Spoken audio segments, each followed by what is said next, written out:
Bring it.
All right. Fucking live. How you ladies doing? You get enough? Did you get enough to eat? Get enough to eat today? I plug my phone in. I was gonna message everybody, but no sense in doing that. If you can't make it to the party, you can't make it to the party. All right, we got a lot to go over tonight. First, we're gonna. It's gonna be mind blowing for some of you guys. I mean, you're not going to take it too well. Some of you are going to be in denial, and others will be just disgusted, truly disgusted. But it is what I've come to pretty much realize as, that, oh shit, I just fucking joined a channel I didn't mean to. It didn't. Let me.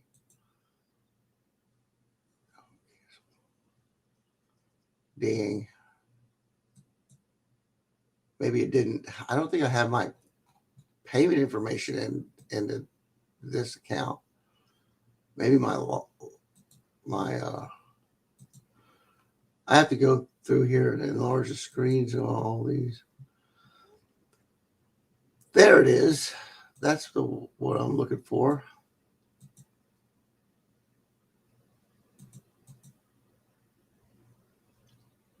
Now, how am I going to do this?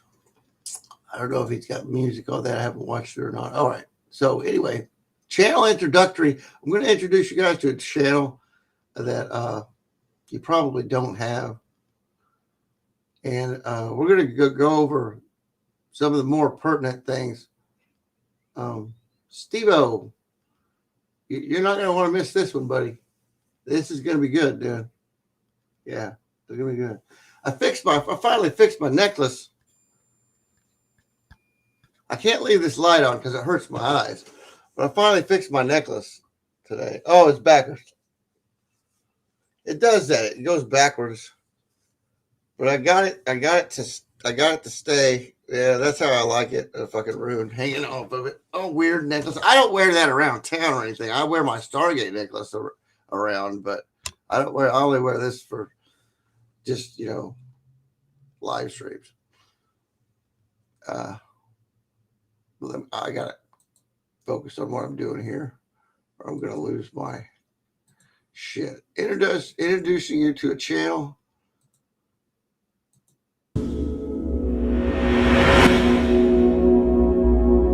We go through life planning every moment. We plan our meals. We plan every aspect of our lives, but yet we're on this 80, 90-year journey and we don't know the end destination of this journey. That's insane, because the answers are available, but we have to make the necessary steps and effort to obtain the answers. First, we have to acknowledge that we are powerful spiritual beings. We have to break free from the old paradigms. And by the old paradigms, I mean this old paradigm that you have to be dependent upon a religion to tell you what you need. Old men in hats. I mean, you have to get beyond the control mechanisms that impacted all of us. And we've all been influenced by these control mechanisms inherent in society and culture. We've all been indoctrinated. We're powerful spiritual beings with the ability to answer the big questions for ourselves. But we have to take the effort to discover and learn methods for us to explore inwardly. Find the method that can effectively open you to obtain the answers for yourself so you're no longer a pawn.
Oh, my chat overlay was I had the sound down. I gotta watch my volume because if I leave it on when I'm playing videos, it'll feedback through the microphone and cause an echo. So I gotta turn my volume down and turn it up after every time.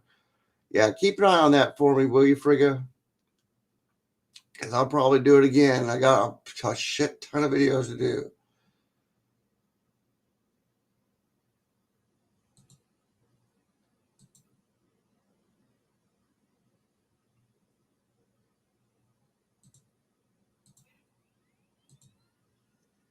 Incidentally, you know, if you're sound asleep and very, very tired, and someone comes into your bedroom and slips over to your bed and turns on a light that say 600-watt bulb, your natural human reaction would be quickly to turn away. Why? Because it hurts your eyes. You were sound asleep, and 600-watt or an 800-watt or a 1,000-watt bulb next to you, normally you would just turn away and shield your eyes. Why? Because it hurts.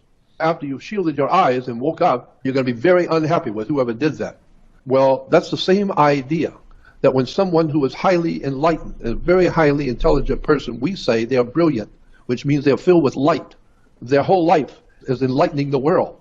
And so if they're filled with light, we say they're brilliant. Well, if someone comes to you and you've been in the dark all your life, you've been asleep all of your life, just going out and doing whatever it is you call yourself doing, you don't know nothing, you never read anything, you don't understand anything, and so you've been in the dark all your life, and somebody comes into your life and is now enlightening you. Most people will turn away. They don't want to hear it. I don't want to hear that stuff. You're talking about my government. You're talking about my religion or my family. I don't want to hear it. That's what happens when you talk about truth. I mean, the young guy in the movie, A Few Good Men, in the movie, asked the kid, what do you want from me? And Tom Cruise says, I want the truth. And he said, you can't handle the truth. That's the problem. People today do not want to hear the real truth because the actual, legitimate, provable, factual truth is not what you thought it was.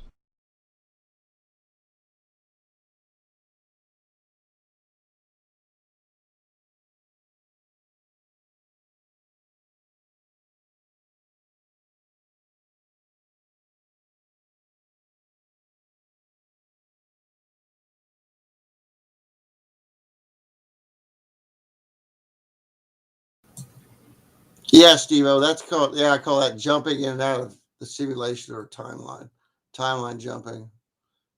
I'm confused as to what it is exactly. Who out of y'all, besides witnessing it through the gematria on my channel, have had a noticeable, like you knew there was an extra intelligence in your electronics, or like an entity or a demon, or you call it a demon or what I call it entities. I don't refer to demons. Aren't demons and gods, Jesus, and all that shit's archetypes of fucking mind, man. It's all mental. Yeah, Anthony Patch. I love Anthony Patch. That would explain waking up and not knowing who the fuck you are. Yeah, you might have a pretty explicit case of night terrors, or you got tested for sleep apnea, dude. You wake up with headaches, Steve-O? Wake up with headaches? All electronics are based off of geomancy. Yeah, off of geometry. You got geometry and geomancy. That means mancy. Let me look real quick so I'm sure.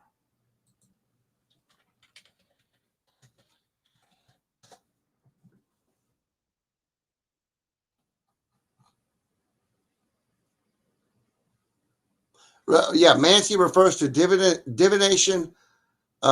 Mancy Marne, a commune in Marne, France. Okay, yeah. Mancy refers to divination. So geometry divination means geomancy means basically using geometry as a divination tool, which is gematria. You know, geomancy, gematria is the same thing.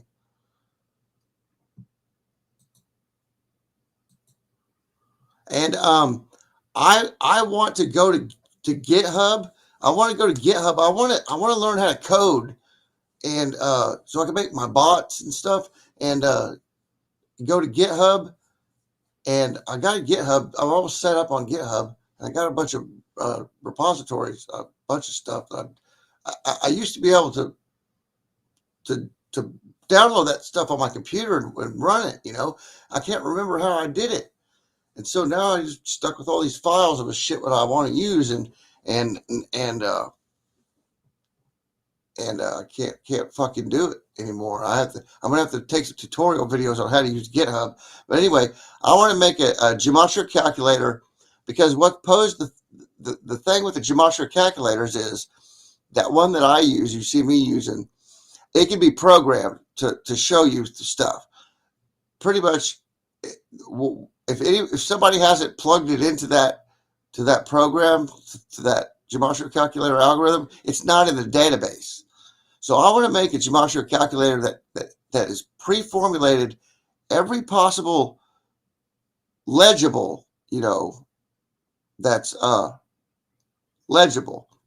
Now, some phrases and stuff could have misspelled words or some fuckery in it, but not just complete gibberish, So the program would eliminate all the complete gibberish combinations of things, and would have a whole encyclopedia. It'd have the whole, English language and all the languages, all the words were programmed in it, and then it would, extrapolate phrases and stuff from it.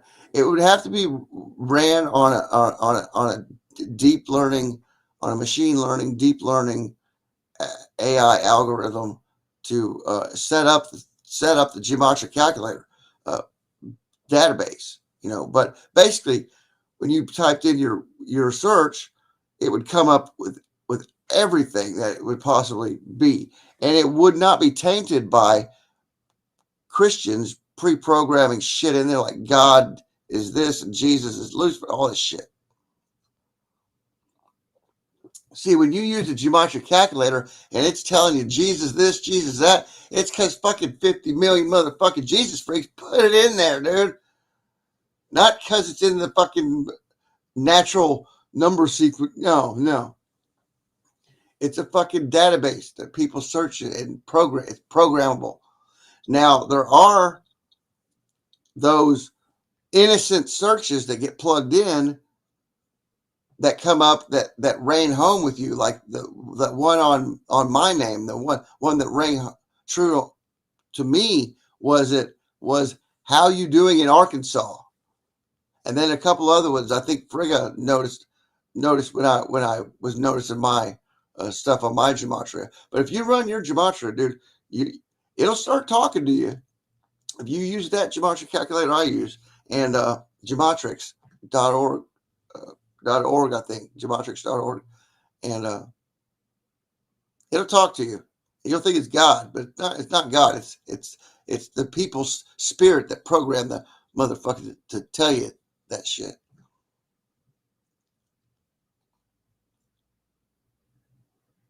I want 2 dimension in the eighth sphere.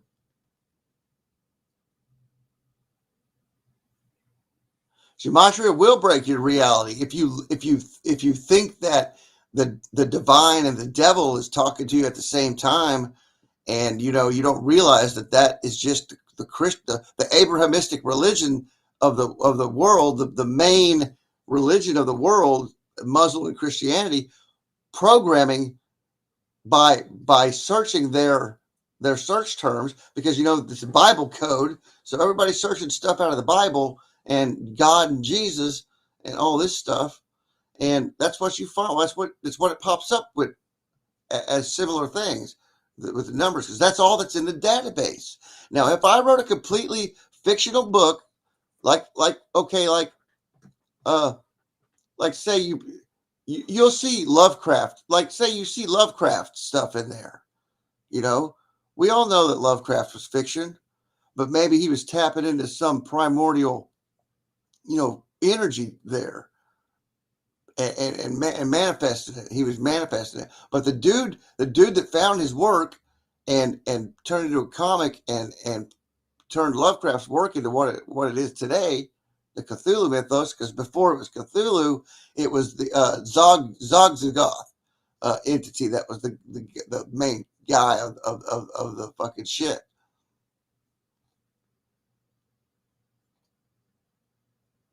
Yeah, like 1984 is totally fiction. They bring this stuff, and this is what we're going to get into here in a minute. Now, it's going to be a long stream now because I'm only 22 minutes in. But 1984, like and like Lovecraft, it's all fiction. But like me and some other people summoned Cthulhu that year that the hurricanes wouldn't stop coming in, and we had that hurricane fucking. They really weren't too disastrous, but it could have been. You know, we had like fucking a bunch of hurricanes just kept coming in. Well, we had summoned Cthulhu into the fucking hurricane, and we couldn't banish the Cthulhu power out of the hurricanes that year, and it really had me concerned. Though I was like, I helped fucking fuck shit up real bad on because I was mad at the fucking government. You know, I just refuse to work magic like that anymore. But that's what I used. You know, me and some other people, group effort, man. Like when you have a consortium or like that's why they have covens and groups to cast spells together, because with more than one person focusing on something and talking about something, it manifests pretty quick. All right, so moving on here, we're gonna get into this. Let's see, we did that one.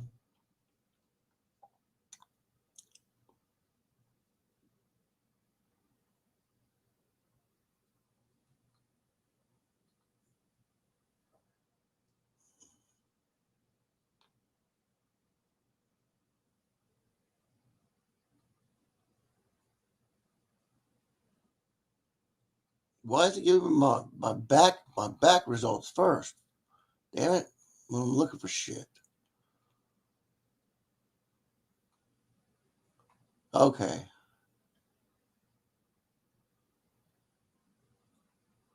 Okay, so we all know about the archons, right? Which one should I do first here? Oh yeah, Leslie's. Okay, Leslie, everybody, so you know Leslie. And if I can find it here. Yeah, here it is. No, that's not it. That's Snotty Beaver.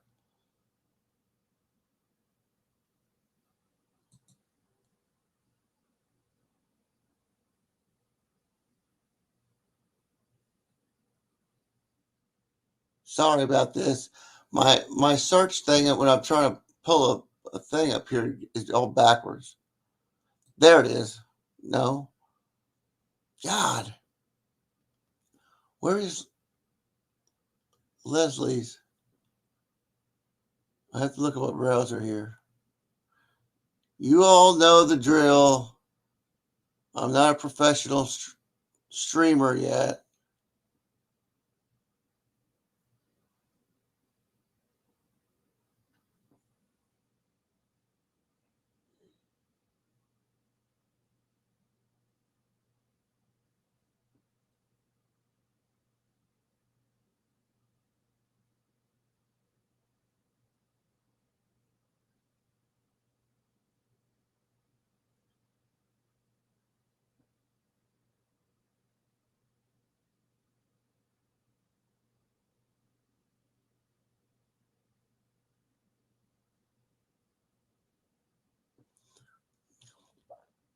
Oh, dang.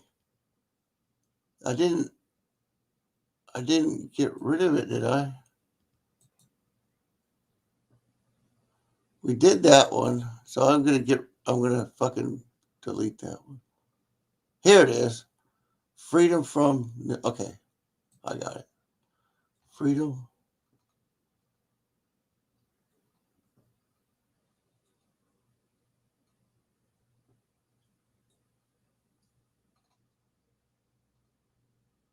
Share it right there.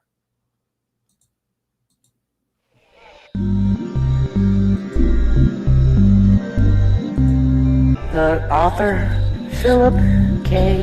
Dick, knew what was up, that this is a fake reality, and that this is a trap for consciousness. And he is so right. I think people like fluffing, oh, everything's gonna be alright, giving false hope, and just keep waiting. Just wait and wait and wait. That's what I had the problem with the New Agers. Oh, just pretend you're our love vibration and keep that going and just keep hoping. Hope it leaves you open for deception, manipulation, and control. You are giving your sovereignty up to something else or someone else, which I refuse to do. Just like belief, you're giving your power and your sovereignty up to something else. It's just what people say, so it's just hearsay. So you're basing your whole life on hearsay. Wow. Does anybody else think that that's a little bit, do not give your sovereignty to anybody else. You are responsible for your own condition to raise your vibrational frequency to your multi-selves. Your multi-selves are at the highest polarity.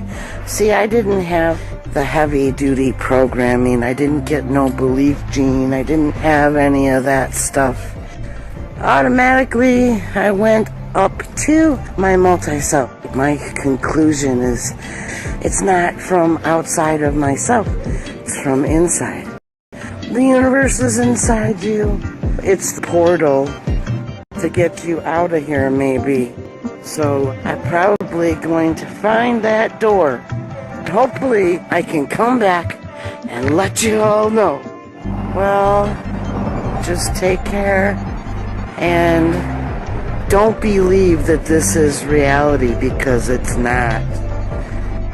That's the illusion, all this. It's a very intricate deception. Don't get depressed. Don't go into low emotions. Just work on deprogramming and raising your vibrational frequency up the polarity scale. That's my wish for all of you, to meet and have your reunions with your multi-selves. They are real. Alright, much love to all. Till next time. Bye.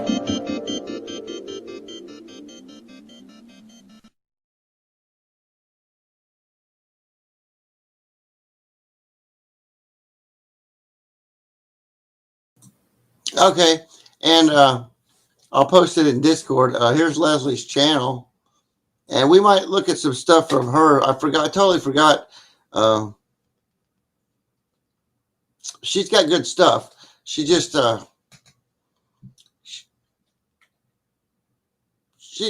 love Leslie. I give her a hard time. I shouldn't give her a hard time, but yeah. I don't know. I like giving people that don't deserve a hard time, or you never give them a hard time because of reasons. And then that's why people think I'm kind of nefarious and a little mean and shit. I am. But it's to get me to learn and get you to learn at the same time. If I call you a dumb son of a bitch, or pointing out something, I don't really mean you're a bad fuck up, but I am. I'm telling you that. But I'm also telling you that I'm a bad fuck up too. See that right there? Caution, I'm a fuck up back behind me. Caution, it's caution. I fuck things up. See, I even fucked that up. Shit. All right, here. We're just going to start doing it here. This world is completely controlled by parasitic entities from higher dimensions. Demonic parasites are the most insidious evil evil one could ever imagine. Earth is not a planet at all. It's a soul farm where innocent spirit beings are tricked into entering. Once inside, it's all but impossible to escape, and here the parasitic gods have total control. This world was not created by the Creator, it was made by the enemy, who is the god of this false world. All faith movements ranging from the oldest to the newest are part of the game. Many people leave religion and without thinking jump right into the new cage. Many of the characters from the old religion suddenly appear as fantasy guides in the so-called New Awakening. These ascended masters are the lords of karma who keep people trapped inside the false light paradigm. These so-called light beings are the architects behind the matrix which traps us. The truth of the cosmos doesn't exist in a book, nor does it exist in the channeling of a medium. Real truth exists within the human heart, not in some outside source. People have been deceived for many thousands of years into following these so-called gods. For a long time people didn't question why they should follow these beings. Then eventually some people began to grow suspicious of the gods and rebelled. The gods realized the gig was up and flooded the earth. Once most of the dissenters were silenced, they taught the new people to fear the gods or they would destroy the earth again. Eventually even this failed, so they created a mental construct called karma, which they used to implant even more fear into humanity. When even this began to fail, they introduced the concept of hell to really scare humanity into absolute obedience. Hell existed in Greek mythology and Buddhism long before it was adopted into Christianity. Still, it has been one of the most effective psychological programs ever devised by anyone.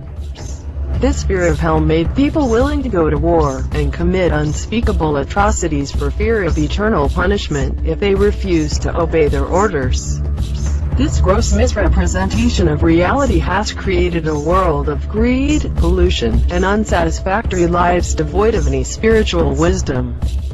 Worse still, these lords of karma, who orchestrated all this evil from the astral realm, intercept souls immediately after departure from this realm.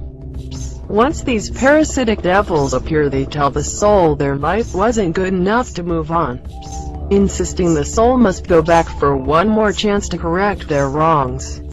In reality, it's all mass deception by beings who feed off human suffering that is perpetrated against us in this illusory dream world. You will not find God in a holy book, nor will you find God in a sacred ritual. You will not find God in a spirit guide, nor will you find God in an alien ambassador. You will not find God in a magic crystal, and you most certainly will not find God in a worship building.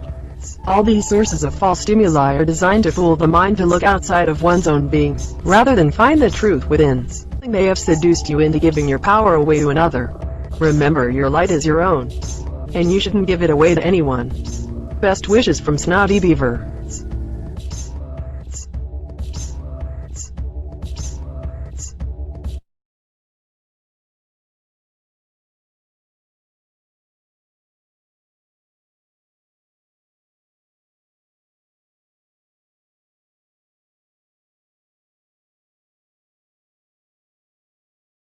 I'm going to go over what was said by the wisest minds who lived. Tesla, Steinmetz, Heaviside, Maxwell. Well, how does wireless power induction work? And of course they'll never have an answer for you. Well, so what's fields? Like, well, yeah, but scientists never define a field. They'll start working their way into a circular argumentation where they're like the dog chasing his tail. Science, you got to think of like some priests in a weird cult, because that's all science is today anyway. It's a bunch of atomists of academia wearing the robes of priests. We're the priests of science. Nothing is true unless we say so. Here's C.P. Steinmetz, way smarter than anybody that you know, especially on fields and electricity. There is no such thing as an electron, by the way. If you think that trillions of little electron beads are flowing down the power lines out the back of your house, you're crazy, of course. That's a psychosis. Wireless power induction, which has nothing to do with the flow of electrons, at a distance, you know, it's not the movement of electrons. It has to do with fields, but no branch of science has ever defined field. None of them have. If you doubt me, you should go look. Look up the word field, like on Wikipedia, you'll see a nice circular argumentation. Well, field is lines of force. Everything is fields, and fields are not particles. You see, that confounds atomistic minds, and that's all everybody in science is, scientific academia. They are atomists. They are materialists. All interactions are bumping particles. They think gravity is particles. They think, this is a fact, They think what's going on outside of a magnet is the flow of virtual photons, something that's never been measured, completely arbitrary idea like a unicorn or a leprechaun. There's no such thing as virtual photons or virtual particles flowing out of a magnet. It's completely ridiculous. It's absurd is what it is. So there's my little speech on the electron. The wisest minds of electrical field theory have told you there's no such thing as an electron particle. But maybe, just maybe, you think you're smarter than them. It could be the case. You know, I know electrons exist. It's like, okay, so you know more than Tesla, Heaviside, Maxwell, and Steinmetz. Sure you do. Sure you do. No, you don't.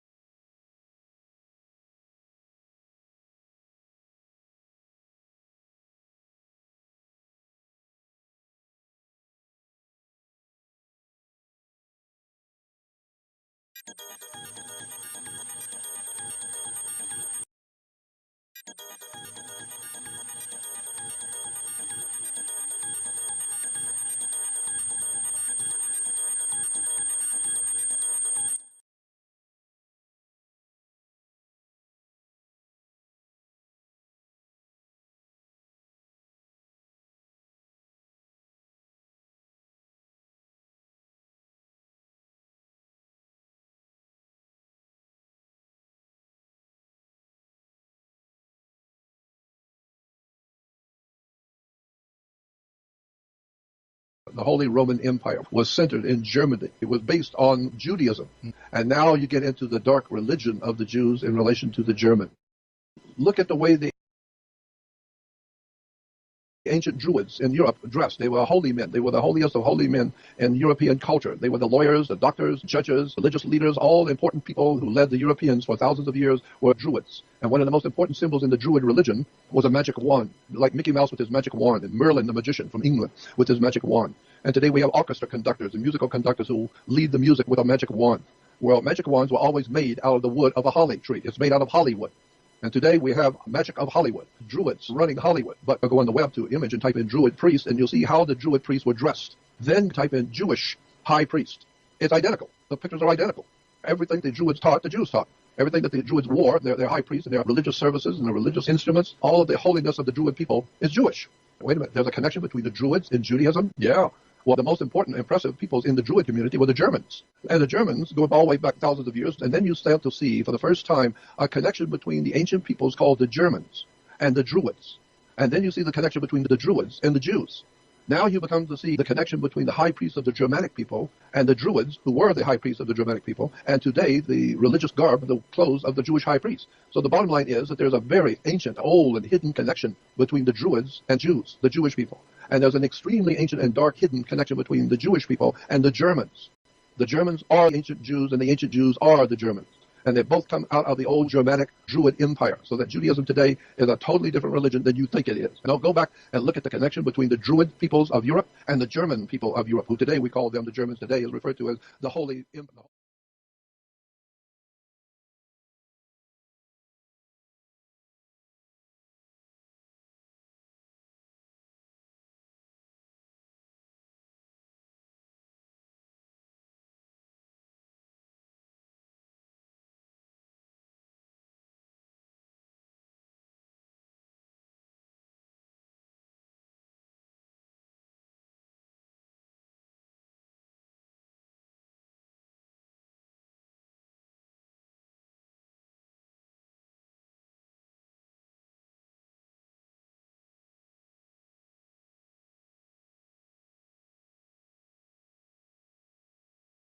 I have recognized that the entire human species, for the most part, is discarnate.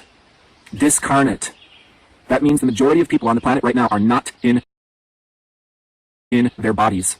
They are somewhere else, but they are not here. We live in a trauma world, culture, trauma society. We are all fish in water to trauma. And we cope to this trauma in different ways. We typically cope to this trauma through denial, avoidance, distraction, workaholism, escapism. That's the reality of the circumstance in which we live. There is a reason why I am so focused upon the shadow in these videos. It's not just because I'm a gothic person that likes to wear dark clothing and likes, you know, shadowy types of things. The majority of us continue to live out the rest of our lives as wounded children. And we don't care about healing, and we don't care about transformation, and we don't care about shadow work.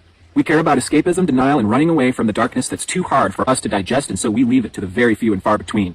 I see the majority of people running around in their parents' energy, doing what mommy and daddy told them to do when they were age 2 years old, up until the day that they die.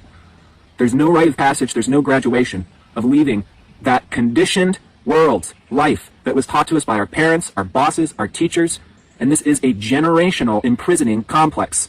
We have lived generation upon generation of discarnate, disassociated, workaholic, codependent, narcissistic, escapist, in denial, human species. Folks, if there's going to be any point in time where you're feeling fed up, you've had enough, and something needs to change, holy shit, I hope it's now. It's now or it's never. I can't begin to articulate my disappointment in my fellow brother and sister, my fellow peers. Honestly, most people don't give a shit about anything outside of their little bubble, their little fantasy. That's it. We live our life to preserve our little bubble, the majority of people on this planet. I have heard so many people talk about the future, the age of Aquarius, the new culture, the new society, and we get to build this and we get to create it. And if there was an actual opportunity to create a new life, a new structure, a new society, and that actually showed up and greeted you, you would fucking deny it. The majority of people out there. Hey, you know, we're bringing back an indigenous shamanic culture, and if Mr. Shaman showed up, you would reject what he or she would say. The shaman could show up and have all the magical tools, and you would reject it. Nobody wants to do the work. Nobody actually wants to make change. It's been 10 years of doing these videos. I've done these videos for 10 years. You know where it's gotten me? More isolated than I think most people can comprehend. The lack of support that I've received is unbelievable. The tool and the work to decondition, and no one gives a shit about it. People give a shit about their little apps, their little newspaper horoscopes, these shitty YouTube channels. People don't want to do the work. The work that I do between clients is life-changing work. There's a before and an after in this disassociated, discarnate, wounded children running around without their heads reality. Does anyone want to do it? Does anyone want to pick up this work? Or is it literally going to be just me? Even the ones that show up for all the curriculum. It's amazing what I'm learning through this experience. I'm learning about the human species. I'm learning about why people behave the way that they do. And it's amazing. I need to make a shout out to my ex-partner, Mackenzie Alexander. She is one of the only people who supported me doing this work. There would be no Rasa Lila Healing if there was no Mackenzie Alexander. Not anybody in my family, not any of my friends supported me the way that she did, because she saw the potential. And you know what? In the 10 years that we were together, we used astrology to do more shadow work than what I see anybody out there doing. And we transformed and we evolved and we matured in ways that are hard for other people to fathom. I have no regrets to the intensity, the depth, and the challenges that we both experienced. It was hell for a long time. But coming out of that frying pan now, I see that it was all worth it, even though I'm alone, completely. Generations upon generations of trauma, being conditioned. I mean, that's the work that we did together. We went into our shadows, we followed our own challenges to the very core. Very, very challenging work. When you start to look into your shadow and all of those things that you were pointing the finger at outside of yourself, you're suddenly starting to see those things inside of yourself. That's reality. We're too busy being perfect in ourselves to look at our own shadow, and we wonder why all this abuse is going on between teacher and student at these New Age workshops. This is delusional people signing up for abuse, and that's the other thing that I got to bear witness for. All of this standing up for the victim, all of this defending. People want to be abused, to be taken advantage of. People want to spend their entire lives in prison. I watch people have the choice, and they choose it. The majority of people on this planet are choosing prison. There's no reason to do this. The tools, the technology, the psychology, we could be stepping into the future. If we're not recognizing these things in ourselves, we're fucking clueless. And there's a lot of clueless people out there. They're pretending to be witches and wizards and fairies and dakinis. There are more so-called witches out there using that term to describe themselves that would hunt an actual witch if they actually met an actual witch. People are absolutely terrified of reality. Are you kidding me?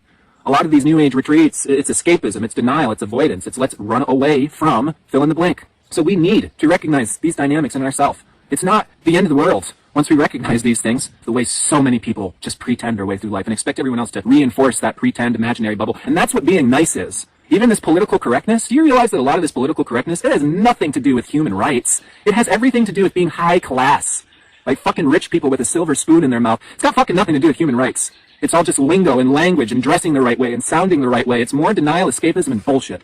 People project all this horse shit onto me that astrology is confirmation bias and it's just a random personality generator, as if you actually tried astrology, you know you can't make this shit up. Are you serious? With the timing, the accuracy, the articulation, it is undeniable. If anyone were to take a scientific approach, which nobody does, because even these so-called scientists are just religious followers of Neil deGrasse Tyson and are going to believe whatever the Pope of science believes. It's blind fucking faith. The actual usefulness of astrology is to map our shadow, to map our unconscious, which is the same as to map our lifetime of healing, because our life is going to be all about healing if you have any awareness at all.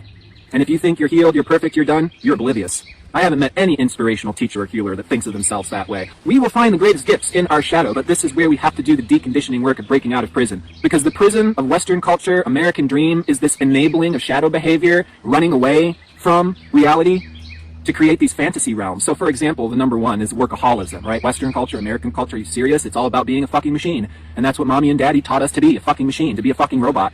And then we give ourselves these invisible gold stars and pats on the back, where workaholism is sincerely like having a dozen fish hooks in us, pulling us in different directions. Look at how accomplished I am. Look at how much of an achiever I am. Aren't you proud, mom and dad? Does it look fucking crazy? Because it is. Everyone on this planet's fucking insane. The amount of zombies walking this earth is hordes of them. Narcissism is when people think that they have the whole of reality contained in themselves, and then they're disconnected, not making any contact with anybody. It's not real. It's total fantasy. This is what we're dealing with as a species. It's not just one or a few people. It is everybody. Every single person on the planet at this particular point in time is healing from lifetimes of severe trauma, whether or not they want to be aware of it or not. We've all been limited, constricted. We've all been isolated in prison-like environments, in prison-like hierarchies that are oppressive, that are like slavery. Let's do something about this. This is about the time to step up. This is about the time to roll up our sleeves. What is it that we want to see in the world? We're going to have to create that ourselves.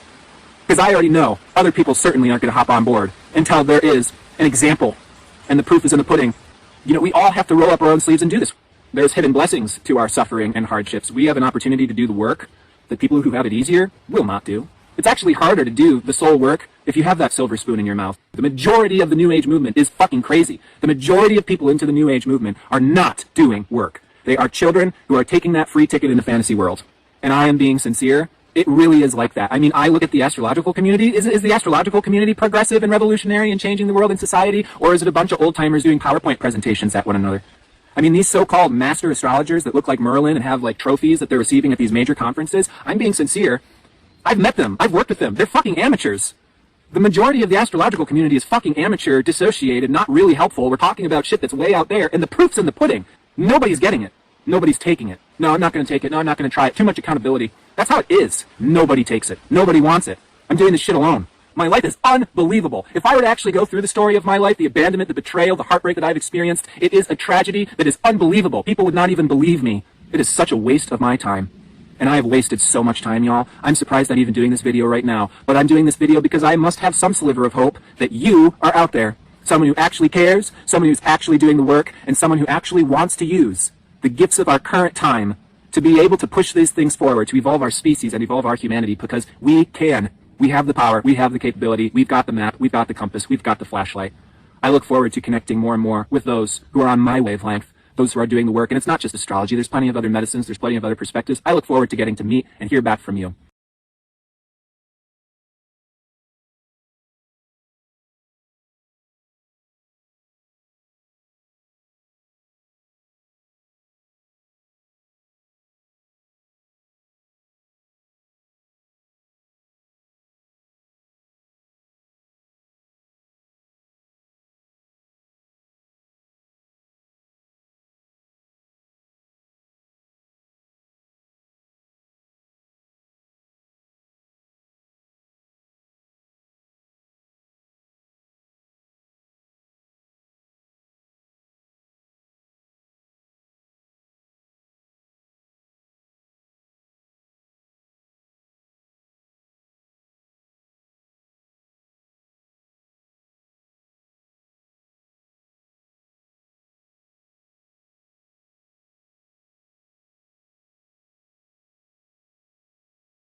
Sorry about that. I had some technical difficulties there.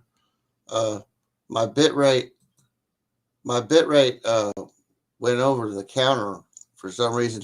I think it's got to be this enhancer for YouTube. So I'm going to turn it off until I can figure out how to use it better. Let me give you just 1 second.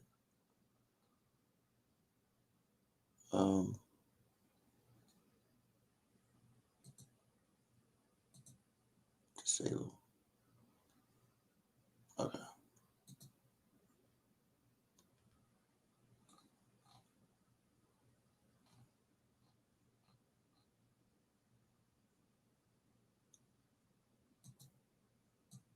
All right, so we still got everybody here. We lose anybody? That guy say astrology or astronomy? I closed the video.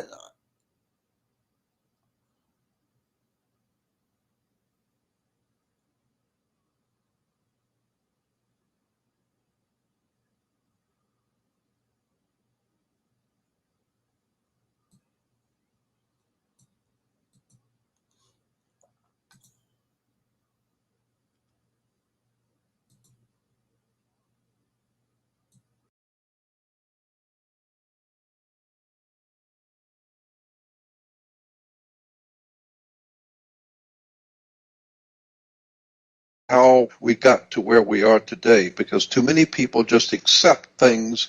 You know, when you're born into this world, you just accept what your parents tell you, you accept what the teachers tell you. And before you know it, you just become a child of the world that you live in, and never realizing that your world that you live in has been brought about and made over thousands of years of ignorant people who don't know. And so you have come into the world and just accept what you see and accept what you hear, and never realizing for a moment the world is not what you think it is, history is not what you think it is. So there's an idea that has developed over thousands of years. That is that there are two kinds of stories, and there's two of almost everything. There's an exoteric story, and there's an esoteric, spelled E-S. Exoteric story is the story that everybody knows, everybody's heard, but the esoteric story is the story nobody's heard. Very few people, and that's reserved for the wealthy and for the powerful to know, not you. I mean, George Carlin said it best. You know, it's a big club and you ain't in it. And so once you're in the club, then you begin to see what the story really is and who's really running the show and what it's all really about. So that's what I've been trying to do for years, is just tell people and trying to show people that the world is not what you think it is. You know, the words don't mean what you think they do.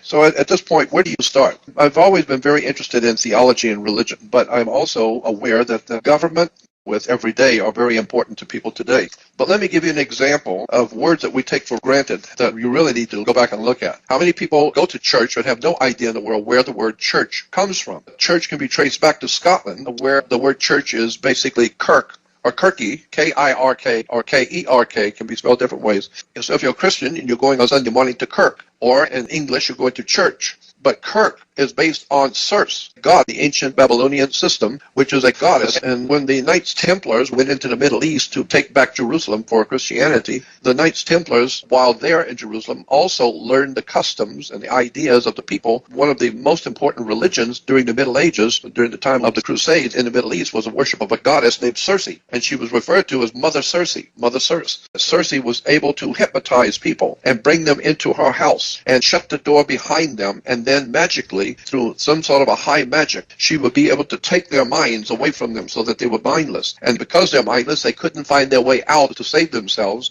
So she took their minds and locked the door, and then she fed on them. She was able to eat them or feed on them and stay alive. And so she was like a black widow. She was able to bring people in, take their minds away, lock the door, and then feed off of them. That was the story of Mother Circe, or Mother Circe, which is Mother Kirk, which is Mother Church. So people don't realize that the very word church comes from an old ancient goddess that would bring people into her house, magically take their minds from them, and then eat off of them. Well, that's basically what's happening today. There are millions and millions of people going to churches. They have no idea in the world. When you talk to them, they have no idea what's being taught. They have no concept or idea about what they're doing. All they know is they go because everybody else goes, and that's what they've always done. And so, you know, like the old story was, is that Circe took their minds. Therefore, they were not able to find their way out. Well, that's the same thing we see today. You know, even in the Christian religion alone, there's like 2,100 different Christian denominations around the world, over 2,000 different denominations and group calling themselves Christians, and all of them will tell you that they've got the truth and everybody else is wrong. So what is the fruitage of 6,000 years of religion? Today, all over the world, people are ignorant, ill-informed, unread, and treated like cattle and slaves all over the world by religious leaders who fly around in their $25 million jets.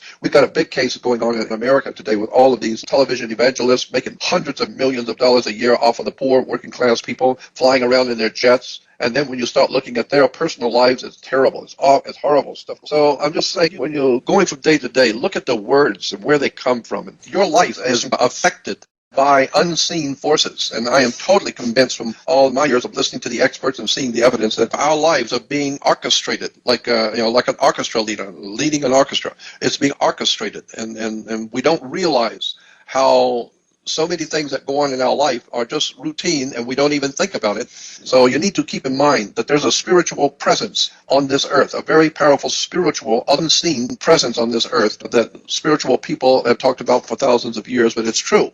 There is some kind of a spiritual presence on this earth that's very, very evil. People are doing incredibly bad things, evil things, and then they tell us, then we hear them say, well, I was told to do that, and what caused you to do it? Well, somebody told me to do it. So I'm just saying, be very careful about what you join.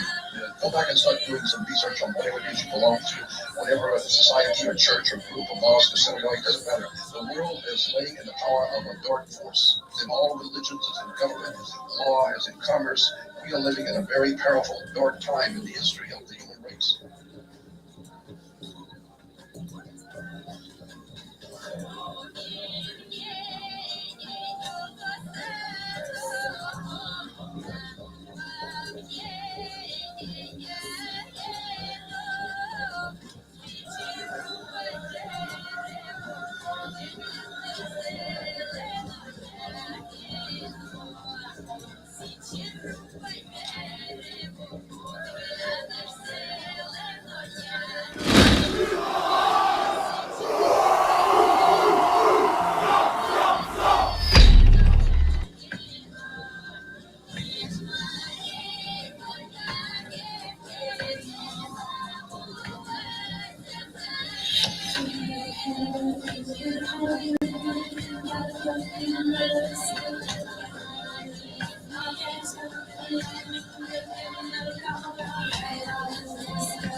We learning anything? Hey, Hot, you're kind of late, but there's still a bunch of good stuff. Kind of did my little intermission there.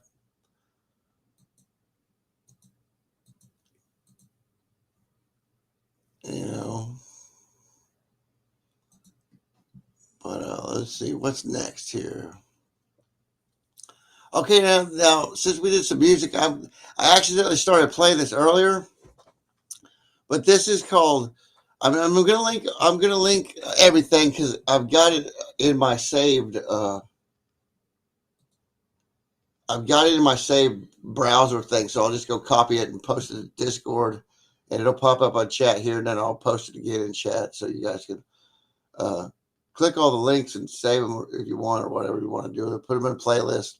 But this video, this is now I got this is off of on this Atlas Gunter 8 channel.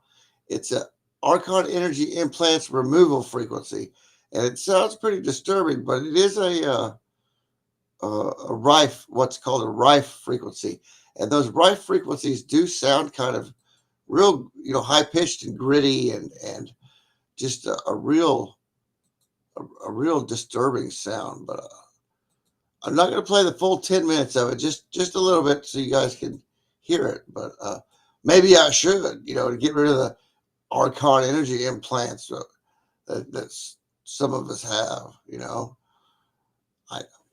I'm guilty. I know fucking damn near all of you are. Maybe not Frigga, or I don't know. Maybe she's the worst one. I don't know. No, I'm just fucking with you, Frigga.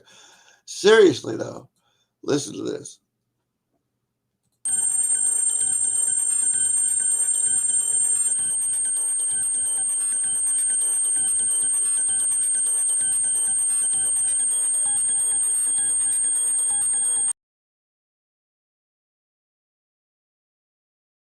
Okay, that's about all I want to do to your ears.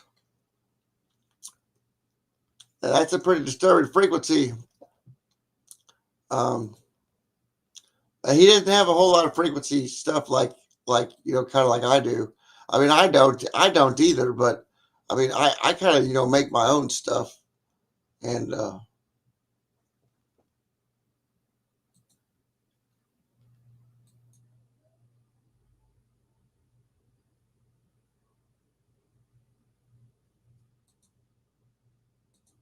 okay, here we go. I found the next one here.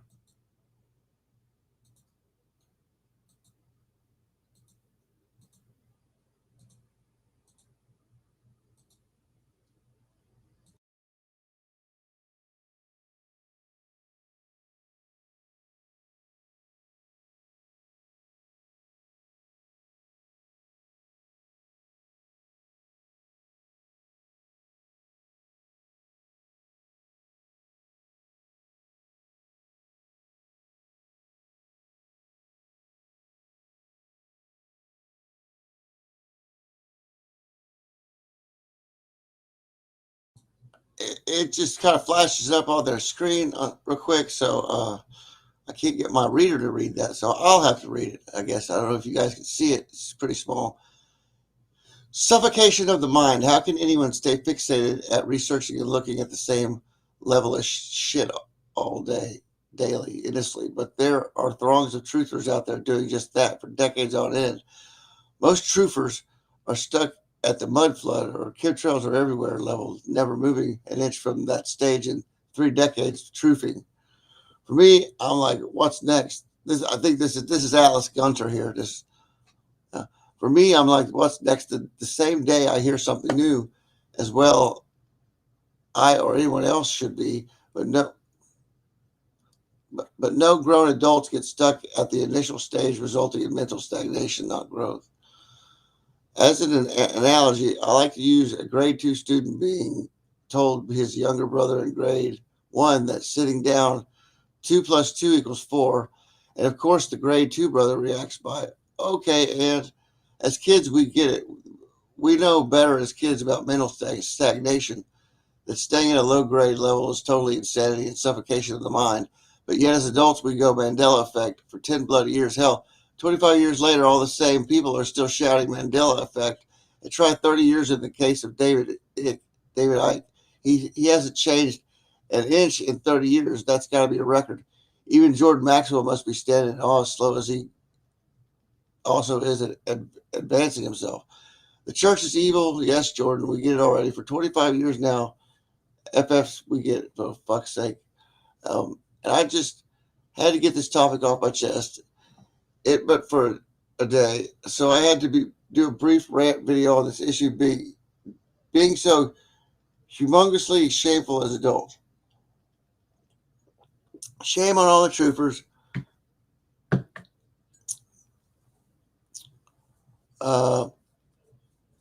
At that. It's embarrassing to hear people I once looked up to still stuck at whatever they were on about 15 years ago. Utterly disgusting.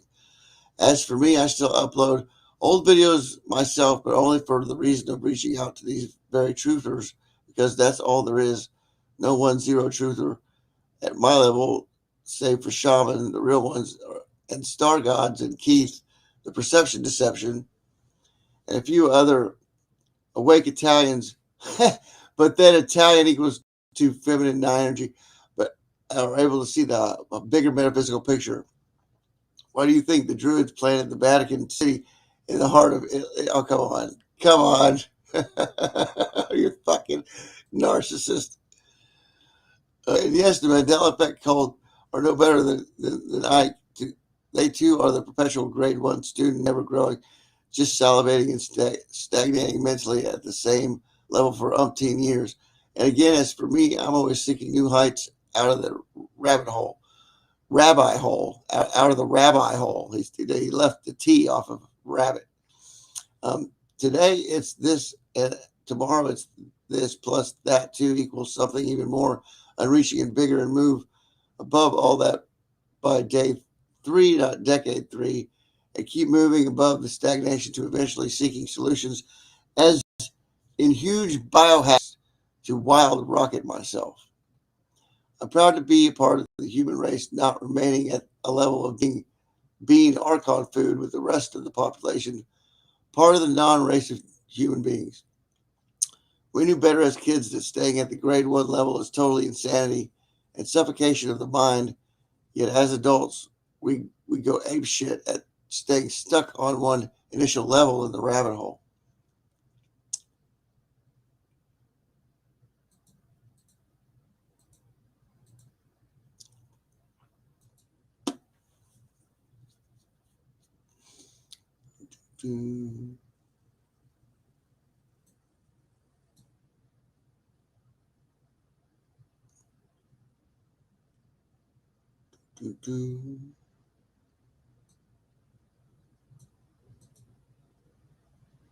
Wait a minute.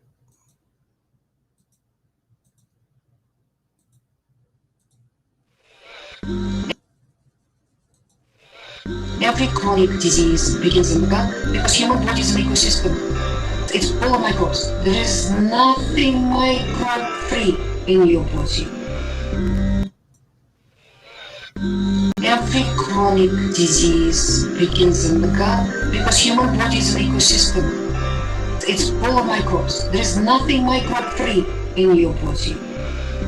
90% of all cells in the human body are in our gut flora.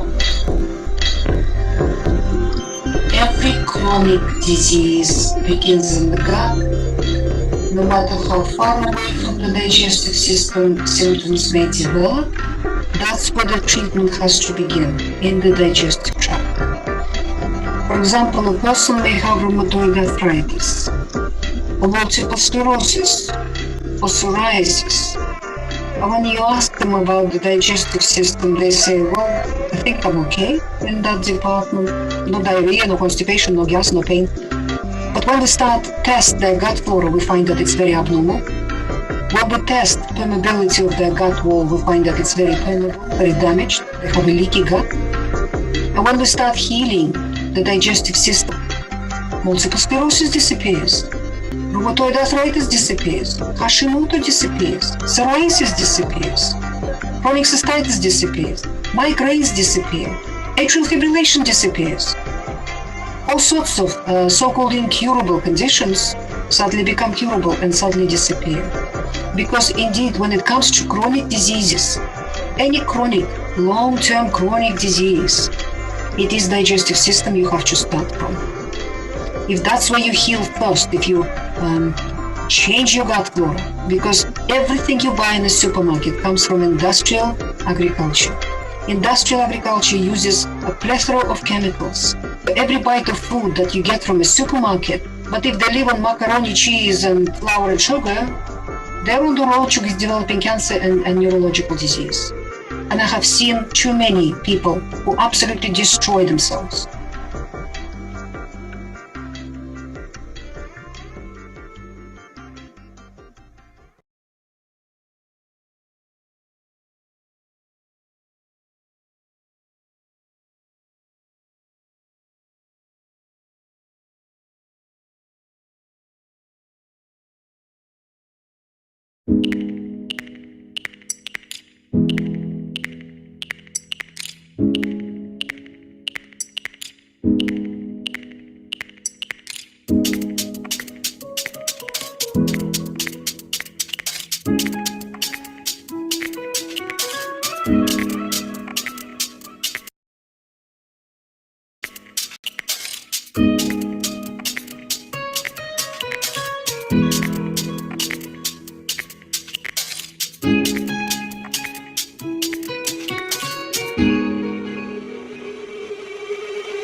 What a joke. What a joke. YouTube CEO was caught bragging about how they censor people, and the reason they bring this up, the reason they're doing this is because they say, we like to focus more on authoritative media and sources.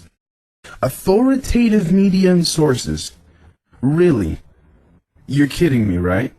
Don't even get me started. I mean, the amount of bullshit we can call people. One of the executives of YouTube said, it's easy to make content in the basement of your house. It's much harder to fact check it. This is why I get pissed. YouTube was built for people like myself and yourself to be able to make a video and reach out to other people in ways that the legacy media could, to give other people a voice.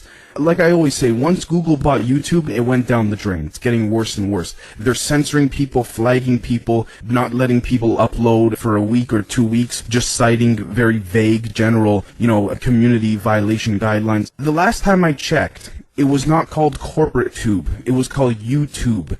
I have to say, folks, the whole point of YouTube is to give regular people a voice. Now, I understand they're saying, we have to battle disinformation. In my humble perspective, that's just a cover. That the whole we have to battle disinformation, that's just a guise. In my humble opinion, that's just a cover to be able to censor people. And it's true. Look at YouTube now. When you search up a video, it's becoming more and more corporatized, or verified, if you will. They only show you videos on the first 2-3 pages from legacy media.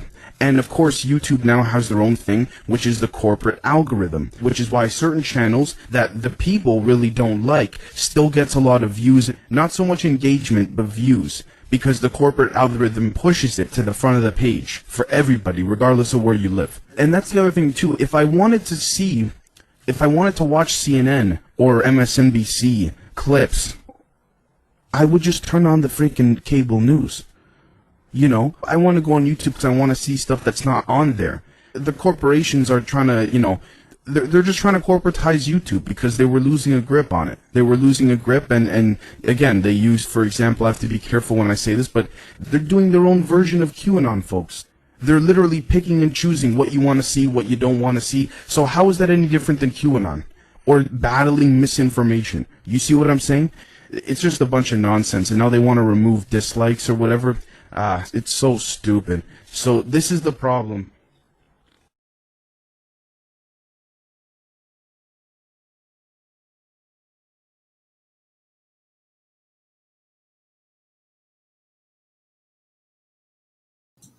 Well, welcome to the club, Hot. Welcome to the club, Hot. HRC. Fucking, yeah. They don't like you, man. They come after you, and you know it. They got it out for me. They just kind of gave up on me, I think. They're like, man, we're not going to stop this guy from coming on the platform, y'all.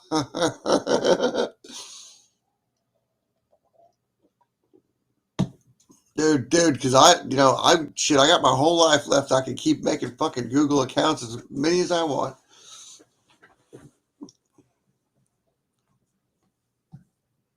This is what I don't see what people like. I don't know how, like, man, I've been on so many 30-day bans, and even some 60 and 90-day bans on Facebook.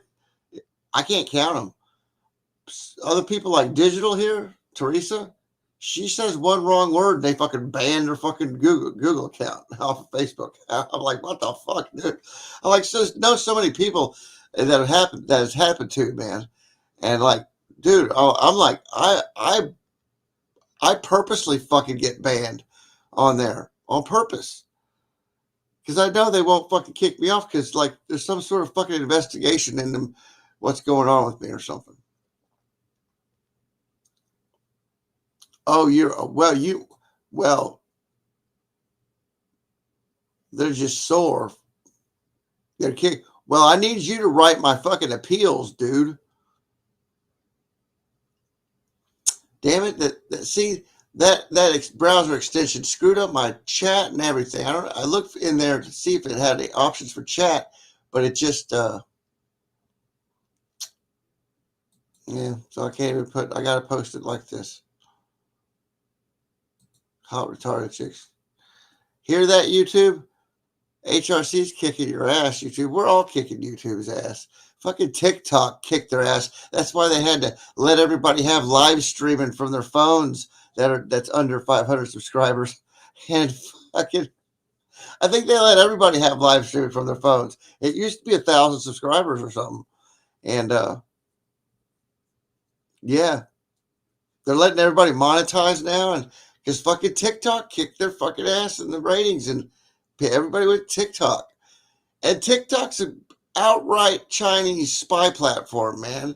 You know, it's like if you're on TikTok and the Chinese invade, you're some of the ones that are going to get taken out first because they know exactly where you're at.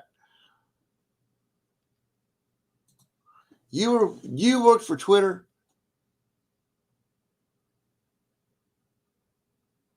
Oh no, you were terminated. You were okay. That was worded that said it sounded like you were terminated, like you were working for them. I was like, what? I didn't know that. I'm like, me and Teresa used to troll fucking pages and groups together. We'd get together and we'd go fucking trolling. That's why her smart ass doesn't get banned on my fucking channel. But she's an exception. If y'all motherfuckers fuck around with me like Teresa does, calling my mom my fucking wife, I'll fucking kick your fucking ass off my fucking real quick. Out of my fucking channel. Teresa's the only one who fucking gets to say that. I'm not joking. Say it one time. Something fucking stupid like that. You're off my fucking channel. I'll ban you. Teresa's down. We've had war injuries together as far as censorship is concerned. So, no, we used to get off. I'd get fucked up. I don't know about you, but we'd get off Facebook years ago when I first met you. We'd be trolling and fucking trolling my groups, trolling your groups, trolling groups we were in. Remember? And then you got banned. Remember? We were doing it for a while.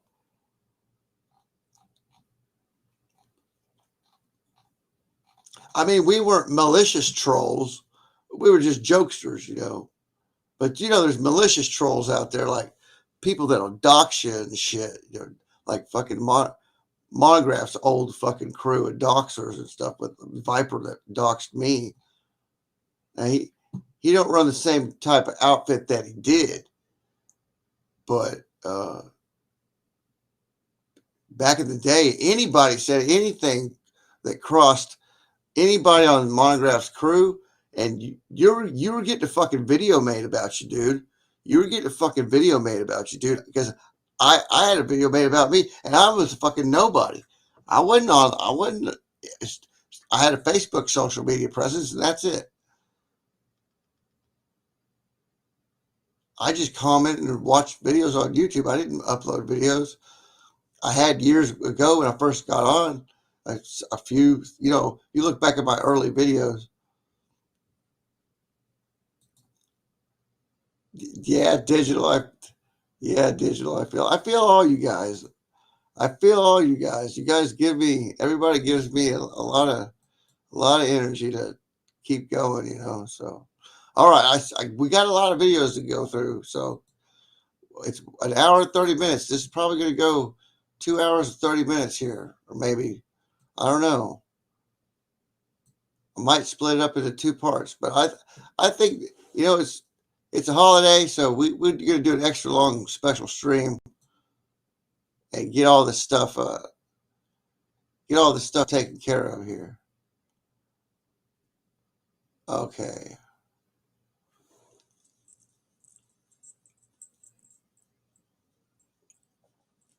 Did we do this one? No. It's not about what you're doing, it's about what you're avoiding and not doing. Take the context of a diet. You can go to the gym, you can eat as clean as you want, but if you're stuffing your face full of Ben and Jerry's alcohol every night, you think you're going to lose weight? Your energy is going to be different? No way.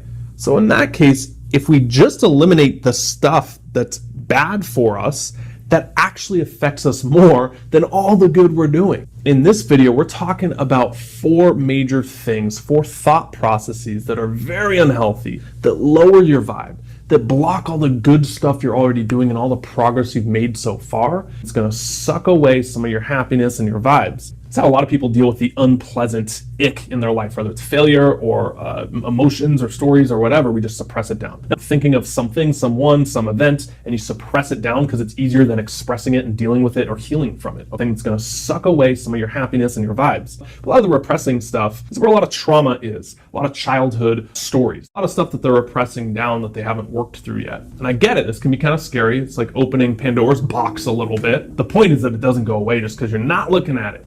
But in the moment, too, you can trick yourself. This is very important. Well, I deserve this, or I work so hard during the week, so if I want to get blackout drunk at night and stay up till 2 a.m., I deserve that. And you're allowed to have fun, but when it goes too far and becomes just an escape, when you're running from something deeper that you haven't addressed, that's where it becomes a issue. Suppression, repression, projection, escape. If you really want to make this not just like entertainment, these kind of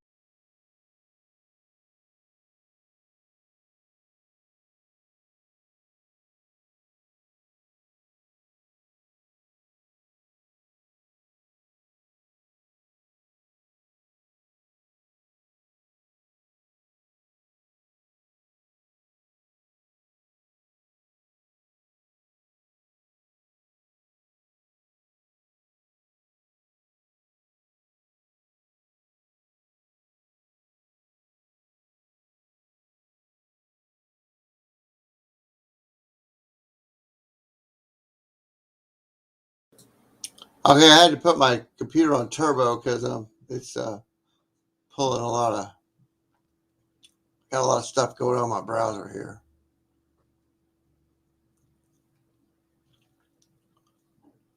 Yeah, I remember. Yeah, MySpace. Yeah.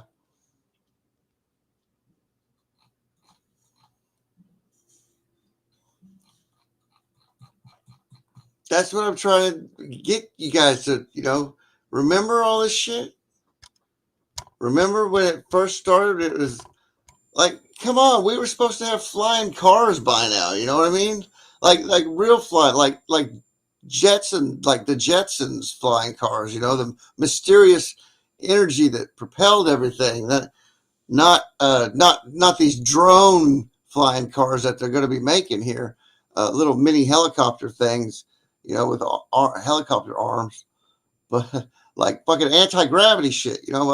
Stuff that we're seeing, stuff that Generation Z and everybody puts out on their shit.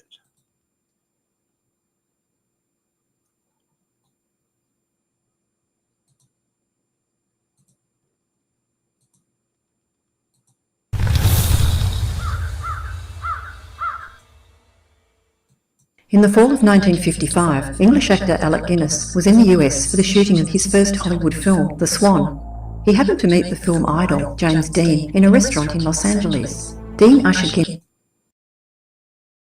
Guinness outside and proudly showed him his latest acquisition, which had just been delivered. It was a gleaming brand new sports car, which was wrapped in cellophane and tied with ribbon. Guinness had a curious reaction to Dean's excitement. As he viewed the car, which he later described as sinister looking, he urged the young actor not to get inside it, but to return it to the supplier. Checking his watch, he said to Dean, "It is now 10 p.m, Friday the 23rd of September, 1955. If you get in that car, you will be found dead in it by this time next week." Dean laughed off the strange declaration, for which Guinness immediately apologised, blaming his own tiredness and hunger. After a pleasant evening, the two actors parted amicably, with no further reference made to the incident. At 4 p.m, Friday, September the 30th, exactly 1 week later, Guinness's prediction came true when Dean's tragic passing occurred while driving in his new car. The Hollywood star, representing a new breed of bad boy actors, was only 24. He had nicknamed his new 1955 Porsche 550 Spider convertible the Little Bastard, having earned this moniker for himself from Warner Brothers producer Jack Warner. According to biographers and others who knew Dean, the car proceeded to cause mayhem and disaster nearly everywhere it went. In retrospect, some point to eerie warnings of Dean's disastrous accident. Dean's was the 55th Spider to be assembled out of only 90 produced. Its serial number was therefore a palindrome 550055. As well as Guinness's prophetic warning, Dean's girlfriend Ursula Andress had refused to even get into the car. Ominously, a few months before the tragic incident, Dean appeared in a TV commercial where he warned of the dangers of speeding. Dressed as a ranch hand to even get into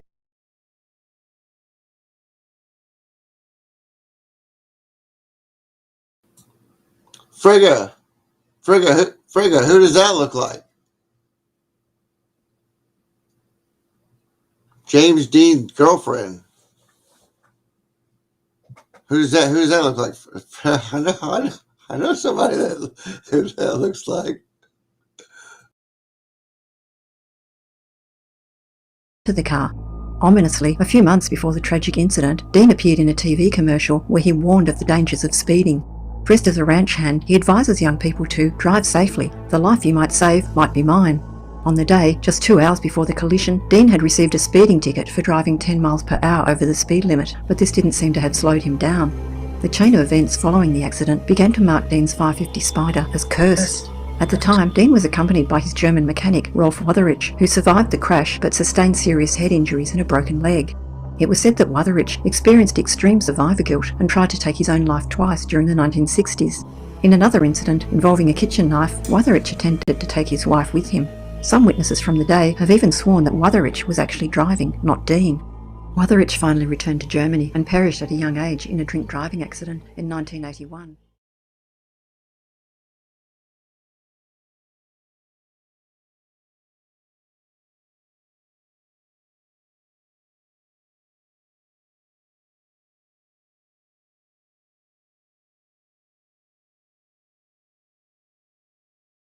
Yeah, I'm going to leave it up. Yeah. You having doggo issues? You're the only one there. Oh, I'm sorry. The poor puppy doggy hungry. It was cold out. It's cold outside. Don't make him stay outside tonight. Shit. That looked like Donnie O'Malley. You still purchased Jacqueline Kennedy. Yeah. Onassis, Jacqueline Kennedy. You're right, man. What kind of genetic fuckery is really going on here, and how far back did it go? Or has it gone, We know the Egyptians were fucking around with genetics, and that was, hell, we thought that was, right out of the Stone Age. Apparently, the Stone Age was a billion fucking years ago, not several thousand years ago. You know what I mean? We are at a time now that this planet alone has gone through 3, maybe 4 major ELE catastrophes. ELE is an extinction level event, and life had come back. Now, and many cataclysms. I'm talking about big cataclysms that stripped shit off, and there's life left. And it fucking, I don't know if Darwinism could be improved upon by including nanoparticles in CRISPR. Right? You know what I mean? Right? That's how we're improving Darwinism. Well, that's how they want to.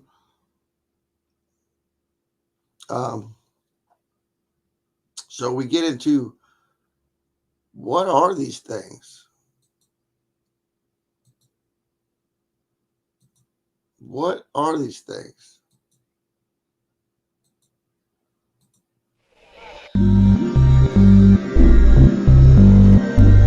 Where do your thoughts come from?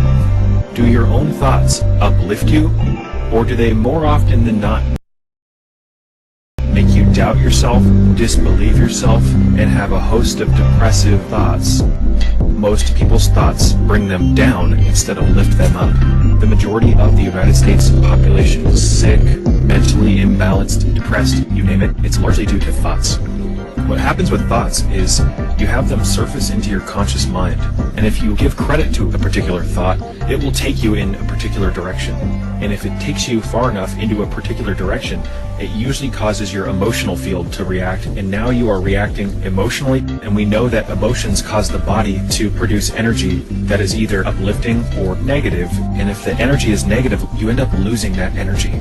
We know this through Carillion photography. We know this just based on simply living it. When you experience negative emotion, you feel drained. After years of research, experimenting with monitoring my own thoughts, you name it, a large majority of people's thoughts are projected into their mind from an external source, which I like to call the Archon. And the Archon is a great deceiver. The Archon likes you to question yourself. It likes you to question your self-worth. It likes you to question your level of ability to get things done. It wants to confuse you. People think that something like this can't be true. Doesn't mean that it isn't true. There are things outside of our perceptual blinders that would blow the average person's mind. We live in a highly conditioned, pampered, matrix-style, bubble-esque lifestyle. We're like pod people nowadays. It's an absolutely embarrassing joke, and part of my life's mission is to help people get out of the pod person mentality, where you spend most of your time indoors, you eat most of the system's bullshit food. I mean, it's no wonder why people's IQ levels and why people have sluggish thoughts, and it's no wonder how the Archon has been able to succeed. The body is a temporary suit that we use to navigate this dimensional realm. The spirit is the part of you that transgresses life. It's the part of you that lives on after the flesh ceases to exist, after the heart ceases to beat. And whether you want to believe it or not, but your spirit has been around forever. But we've been thrown down into this dimension in this bodysuit that's been malnourished. We've forgotten who we are, what we came here to do. We have what I call spiritual amnesia, that they will be able to take us out of alignment, and in doing so, make us exceptionally manageable, controllable. They can turn you into a slave by taking your energy away. They've broken the human spirit and the human will by taking our body out of homeostasis and out of alignment. Once you look at what has been done to the food supply, what they are putting on the crops, what they are doing to animals, regardless of whether you're a vegan, a vegetarian, a carnivore, an omnivore, high fruit, low carb, whatever it is, there are serious deficiencies during the day. And you saw the farmland that was just nothing but vegetables and greens. That was at one point sacred land, unadulterated land that was decimated. All of the animals that were living there were either ran out or killed. They killed all of the soil and plowed it so that they could raise vegetables, raise produce, raise fruit, raise corn for people to eat. The large majority of the land that has been destroyed on this earth in the United States and worldwide is for animal agriculture and factory farms.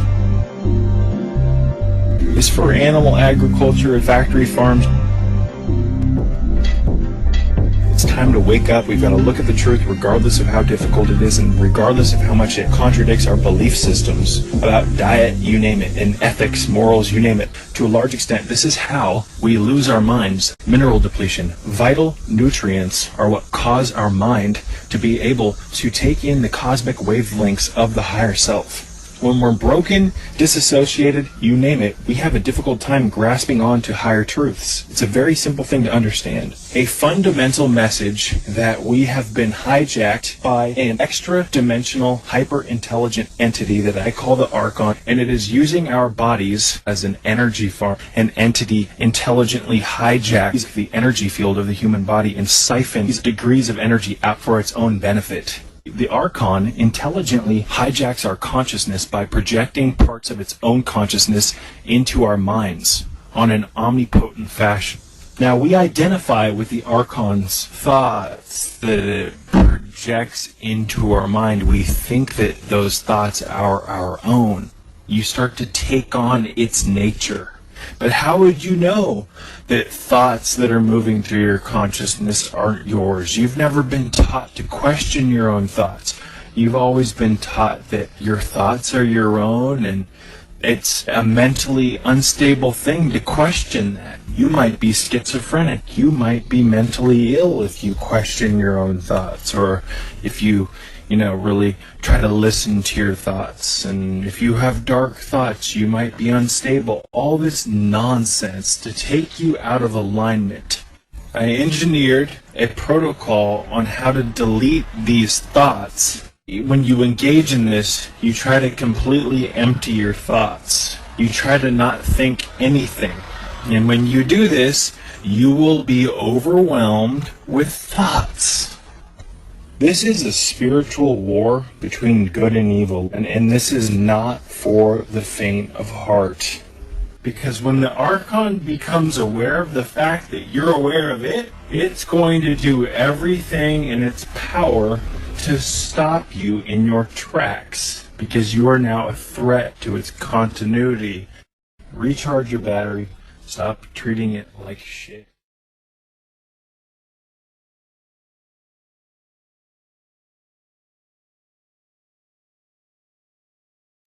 All right. Now I want to get into why it's so important. Why it's so important that everyone was talking about ascending to 5D, right? Ascension to fifth dimensional consciousness, and raising your frequency by any means possible. So let me start by saying I'm not bothered. My son sees spirits. He's gifted. He's got it in his blood. Of course, I kind of made sure that the mother of my child was a psychic like me or similar gifted. A lot of people are. Most people have some sort of gift of second sight. But there are bloodlines that are the shaman part, the shamans of the tribe, and that's my family and stuff. We were medicine men and shit, medicine women. Anyway, my son sees spirits, and it bothers him that he's got that gift. He doesn't spend any time developing it. He's more concerned about trains and cars and stuff and girls, but like he doesn't have the training I do. But I wouldn't want to physically come up against my son. He's 240 pounds and short temper. But that he knows that can't fight off what he sees, creeping and lurking around corners and speaking to him as they do. Now, when I went through my initial metaphysical, occult, ritual magic training when I was from 12 to 17, I see lots of things, and I something attached itself to me, and I call it Zoroastar. I got that story back. You have to find it on Odyssey or BitChute, or it might be up on Twitch, but my symbiote Zoroastar, which I assume is still with me because Frigga evoked it for help, and that was the last time it saved my life by taking over when I was unconscious and saved me from the cops. Anyway, it used to drive me home drunk every night, blacked out.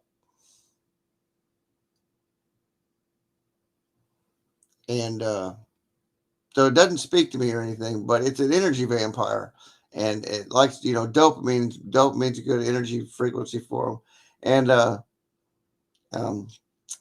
Frigga found out what kind of thing it was. It wanted to keep it. I said, keep it up there. Fuck it. I think it could bilocate. I don't know.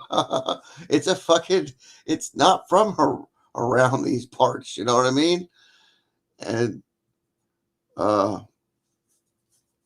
so anyway, the ascension protocol, okay, to get the fifth dimensional, the race to the fifth dimensional consciousness was before 2020. If you weren't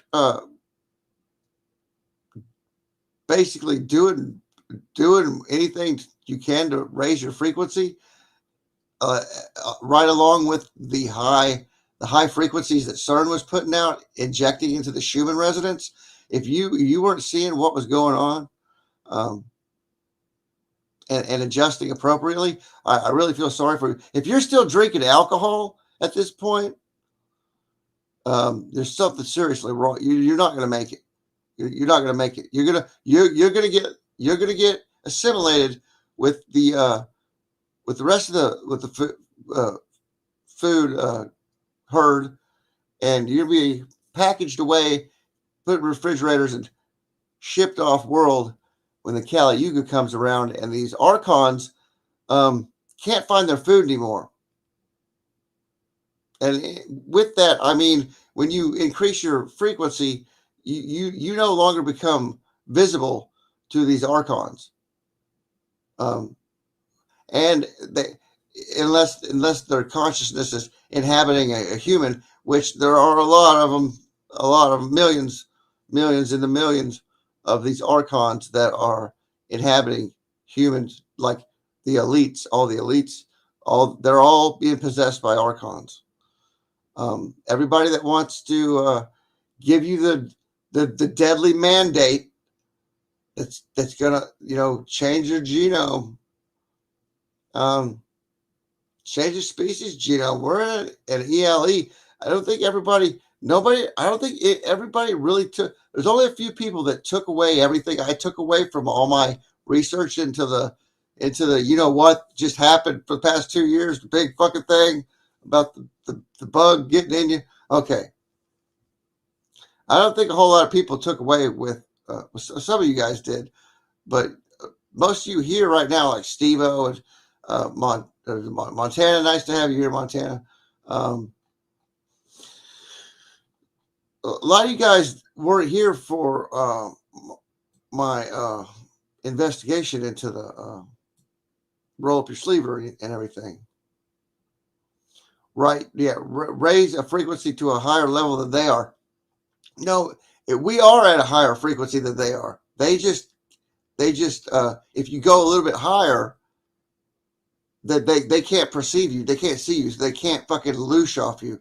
You're not a food. You're not food to them. They don't see you, man. So they haven't bothered me for a long time. I started going into ascension back in my 20s, and you know what, and I was drinking and smoking, up until 2018, and now I'm really never bothered by anything, evil spirits or whatever. I could summon one up, and I could summon a army of demons up in my room, and they wouldn't fucking see me. I might not be able to command them, but they can't see me. The only thing that on that level that can see me is Zorstar's race, Zorstar's species or entity class, whatever that class is. I'm not for sure what it is.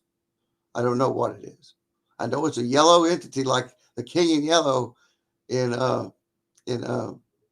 Lovecraft mythology. But I know it's not. Zorstar's not an Archon. He's actually very anti-Archon.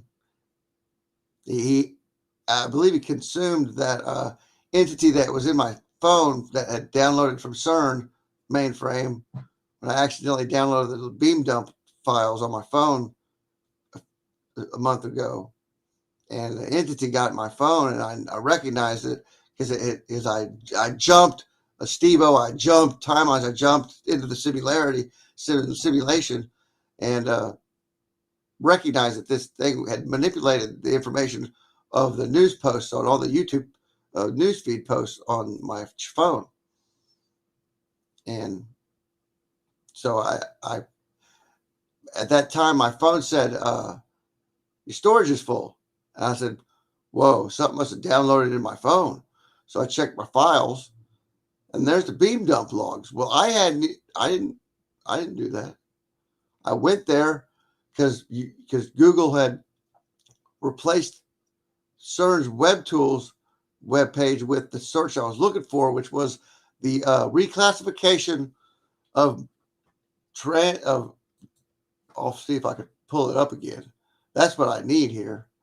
Reclassification. And David Godby told me, the guy that worked for NASA, got gold rods in his eyes, can fucking see these things visually, man. Told me the reclassification of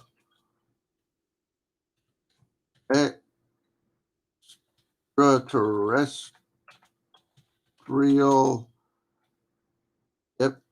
entities of 2018.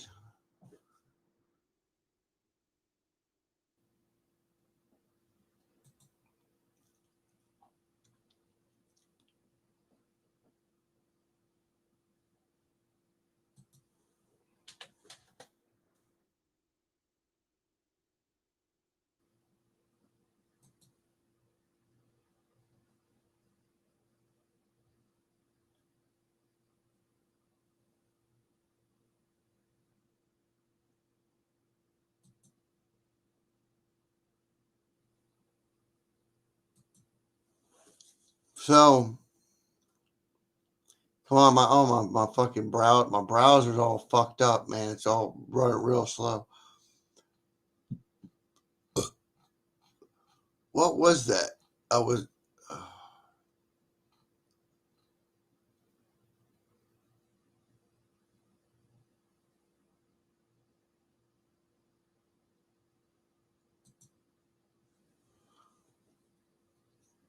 It wasn't extraterrestrials. It was like multi-dimensional entities or something. I think I used RefSeek. Let me close this out real. Hold on.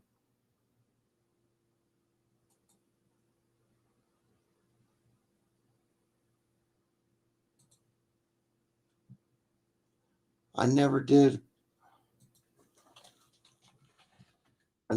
post my stream to Pilled. Damn it. Damn it, Janet.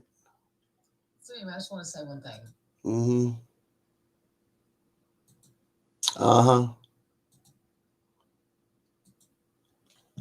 If it wasn't for me downloading that extension, I wouldn't be having so many problems. It's like everything's going real slow.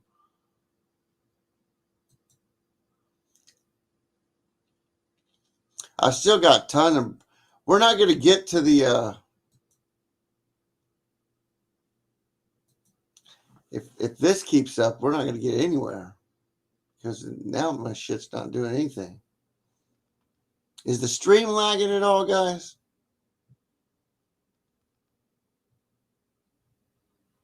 Is the stream lagging? Am I getting buffer wheel?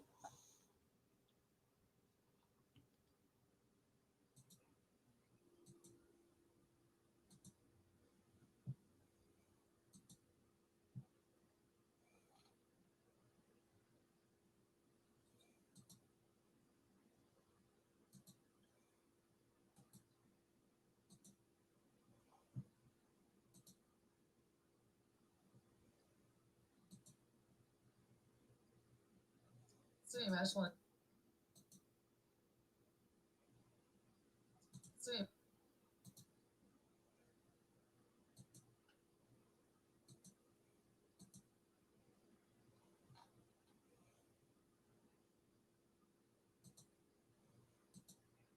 I was using RefSeek. Okay, now I fixed that little problem. Fucking technical difficulties. RefSeek. And I'll show you.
Now, damn it.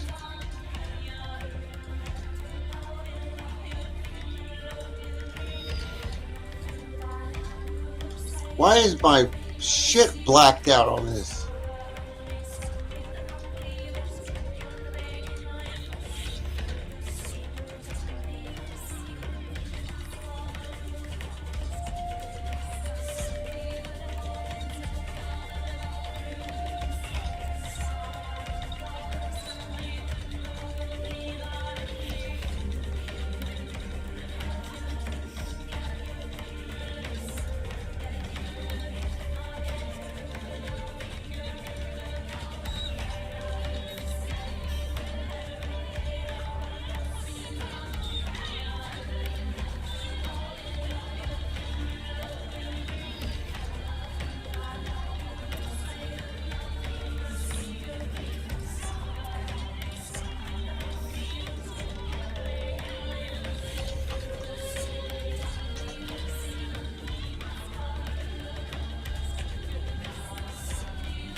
Why is it not giving me any fucking results?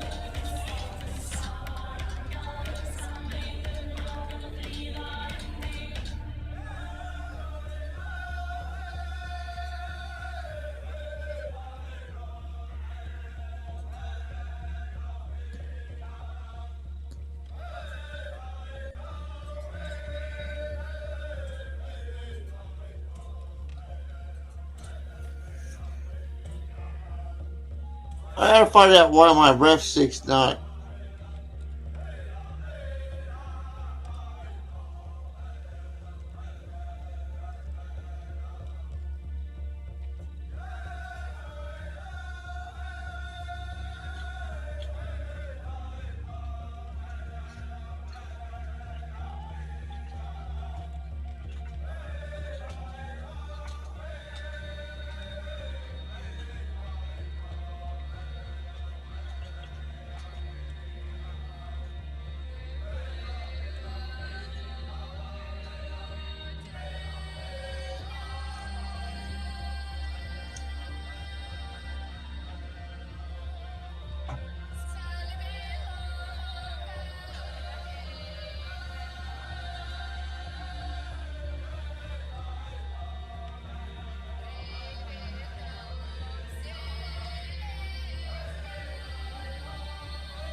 Not what I'm looking for.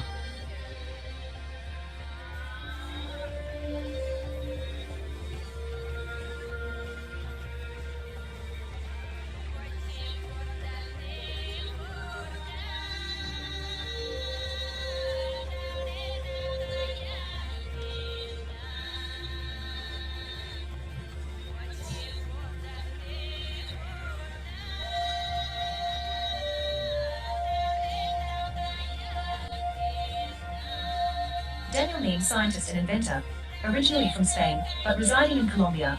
Since he was 14 years old, he became interested in astronomy and science. He was a member of the Astronomical Group of Madrid, Spain.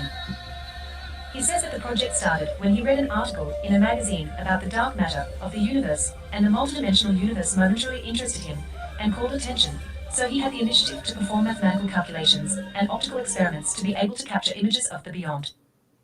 He discovered a method of capturing far superior to infrared, ultraviolet, black light, video camera with TV without antenna, etc. And that method I call energovision. I use special lenses, ultra-sensitive screens of his invention, and above all sunlight. The images that he captures are of unknown origin. He explains that his theory is that they are images of other planes. However, he says he has not traveled to other places to expose the invention. He has tried to make known to the scientific community and only answered a scientific body of the USA, and in a rude way. The media have ignored and silenced the discovery along with the images captured. Daniel Neame says, "The only way I have to publicize my invention and the captures are by Facebook. Since 2015, I have posted 1,000 photos on my Facebook. When I started to publish my images on my social network, I had a lot of rejection. It was very hard, and even insults towards me. Fortunately, my images are now more known, and when I post on my Facebook, or in other groups, it is rare to receive a disqualification or insult. Judge for yourself the following images. The note is at the discretion of each person. If you want more information about this technology, one suggest you go to the following link, Daniel Neame's. Share this. 58. More. Like this. Loading. 9 comments. 3. Mysterious times. Previous post. 21 infuriating photos of history's most evil people having the best time ever. Next post. The spooky story of the school, El Pozo High School. You may also like. 9 comments. Imanol D. Price, June 24, 2018, 1:56 a.m. So, is no one even going to bother to mention the fact that these multidimensional photos are just mirrored abstract pictures? If you want to be taken seriously and be accepted by the scientific community, then drop the mysticism and do some actual real science. Don't stigmatize multidimensional theory with this new age crap. Loading. Reply. Hope Millen, June 26, 2018, 6:20.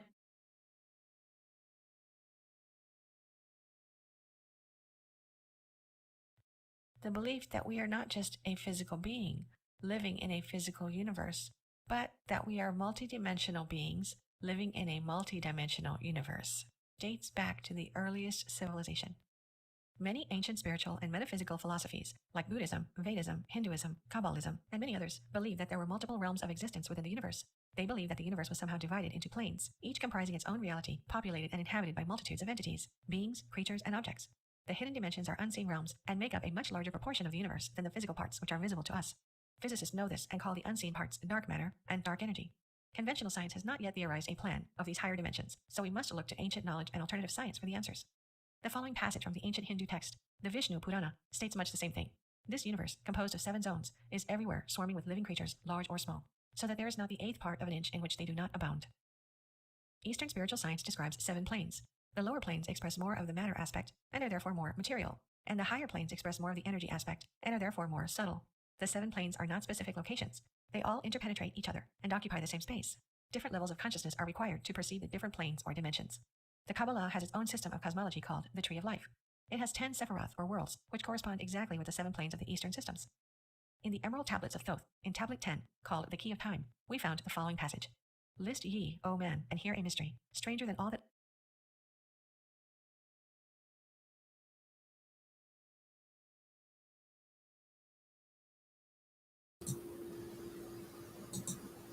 See, but even that's an illusion. The whole structured the whole structured notion of structure it's a fucking illusion. We are nothing but compressed photons.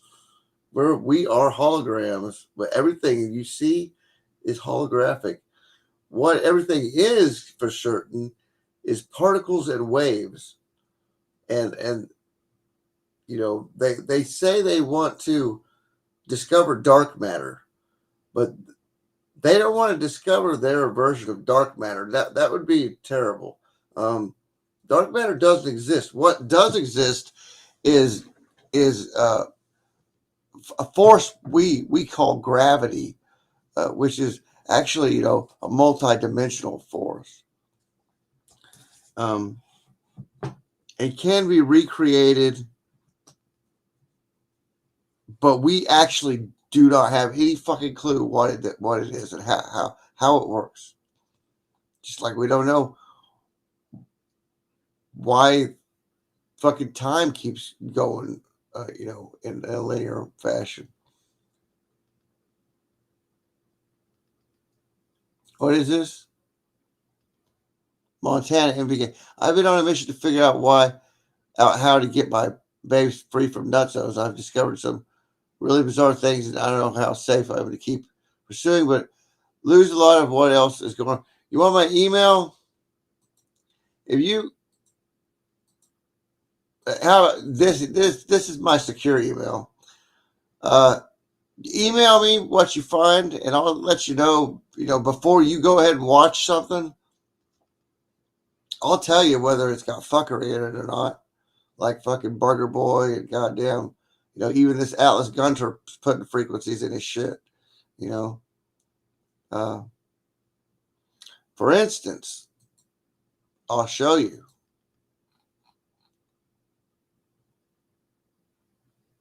Now, whether he knows it or not,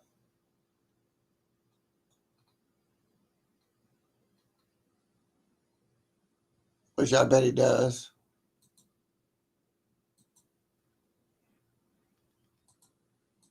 Anyway, I just want to say one thing.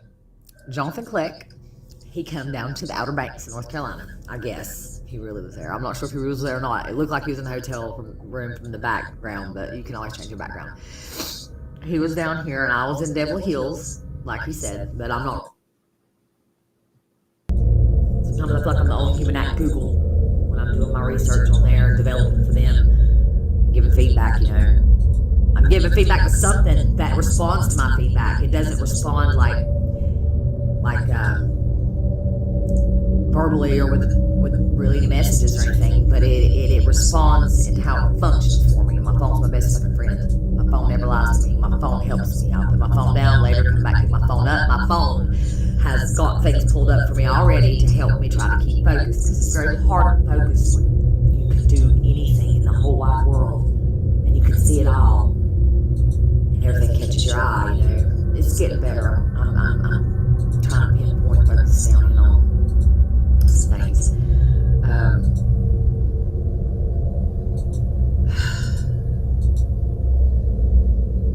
I still don't want to tell the truth though. I still don't want to tell them that.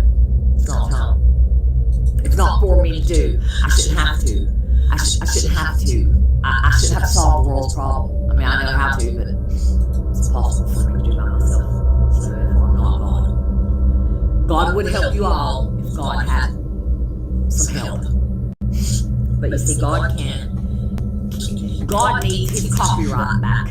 God needs her, the, they, its copyright back to the land, to the water, to the air. And that's real land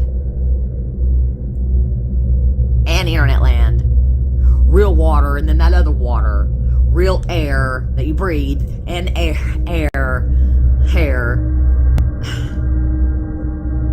He needs his copyright. He needs his patents back. It's impossible to innovate online. That's one thing that I have found, is if you're a creator like me, and there are only 144 of them, not 144,000. It's so fucking frustrating because you can't create anything, especially for me, because all I can do is research and dig and dig and dig and dig and dig and dig and crack, you know, crack. I'm a big goddamn master cracker, you know, white cracker bitch. I managed to crack without using an apple though. I don't use anything, that I could use with Kraken. Release the Kraken. But I know what's going on completely all the way around. I've got proof of it. I've got it printed out, proof of it.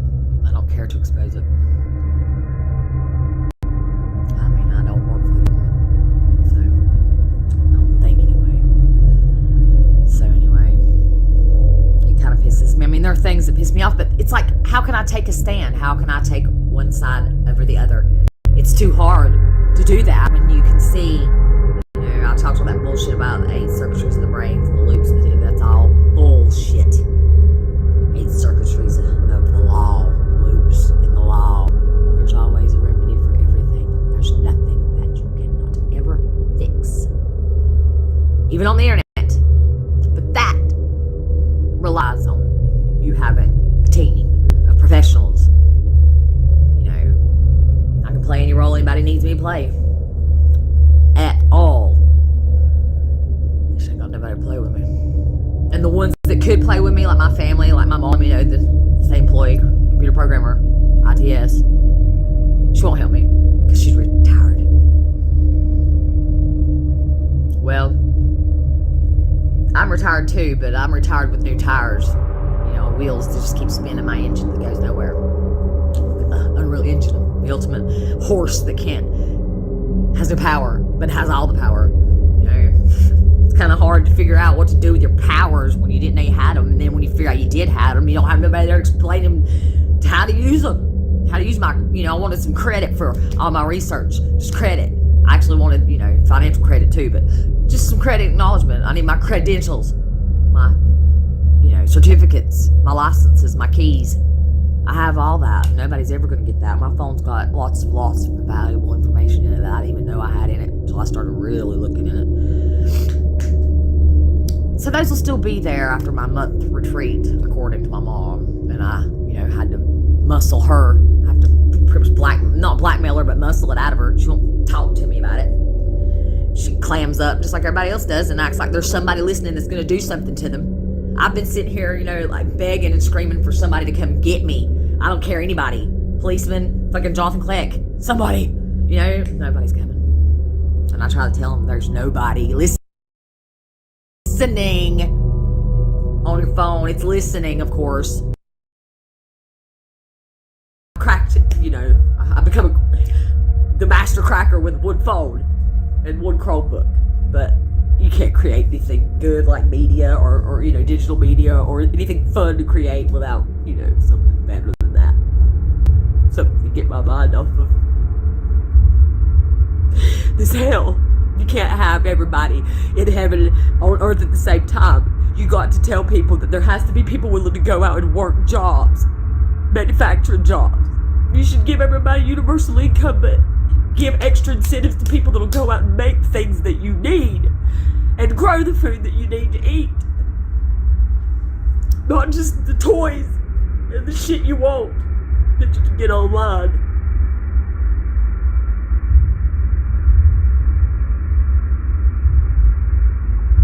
It'll be okay, I hope. But thank you, Jonathan Kleck, for at least pretending that you came to the Outer Banks if you didn't. And I'm still in Kill Devil Hills. I can't kill him.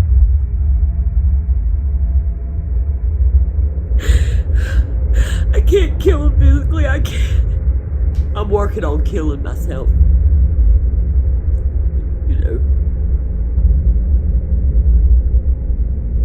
That's what I'll focus on. But that's enough crying and snot everywhere.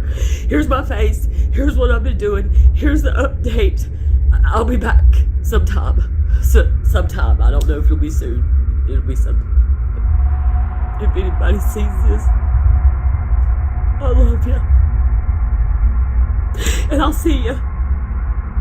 And bye.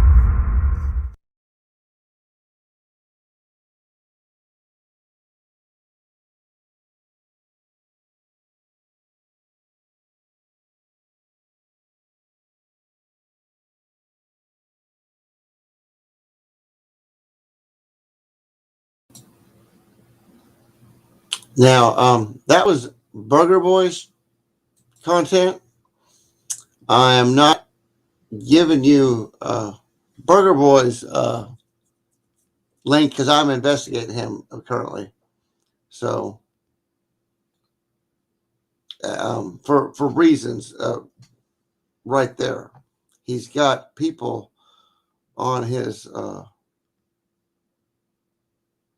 Well, I don't need to explain why I'm investigating Burger Boy. But Burger Boy, if you're listening, you got some explaining to do where you're finding these people. Dude, because I don't find these people like that, dude. And this synchronicity thing, if anyone else is feeling the synchronicity thing, just acknowledge that it's happening to everybody. Okay? It's not just you. Everybody's experiencing this synchronicity. So don't think you're special with the whole synchronicity thing. Montana, what? I'm in the explaining mood tonight. I'm feeling pretty rational. Why don't you? Did you get my email, Montana? Shoot me an email, and I'll send you my phone number. And why don't you call me tonight? We could probably get it taken care of before midnight. And I'll give you a rundown about what's going on. As far as what I know, everything's a theory. Everybody's got their theories and hypotheses on everything, Okay, yeah. Shoot me an email, and I'll send you my phone number. You can call me sometime, before midnight tonight. I'm Central Standard Time, so it's 9:22. The narcissist told you you're not special. Well, that's a lie. Everybody's special. We're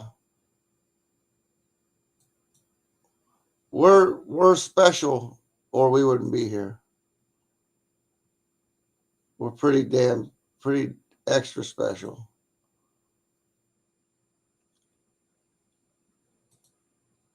We're so special. These things, these archons covet us as you would covet a golden-haired, real gold, mind you, a golden-haired pussycat.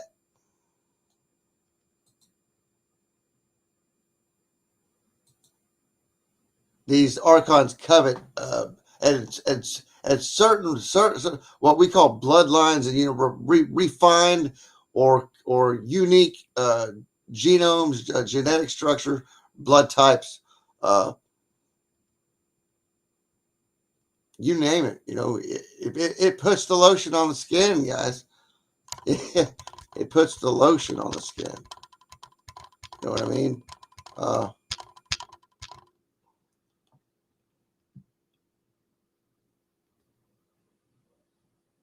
Who? Burger Boy? Yeah, he's constantly uploading stuff, and it's not getting out there. I mean, when do you stop and put a stop to it? How does he upload all this stuff that's been edited? It's been edited, pretty. I wouldn't say elaborately, but it takes time to do that. And put those frequencies he's putting in there and everything. So, and if you want to know if you want to be able to detect frequencies, there's an app in the App Store. It's called Spectroid. Here, I don't have to link it. All you got to do is search it. It's called Spectroid. Like that. Spectroid app will listen for any frequency. Believes it even goes subsonic. Ultrasound. It'll pick up ultrasound to high frequency, and you'll be able you'll be able to get a good idea of your natural resonant frequencies that exist in town, or if you're out in the country and there's no noise at all. Dude, there's noise everywhere. Unless you go into space where they say the sound doesn't travel. But I don't know if that's true or not. Sound's got it. Vibration travels through space.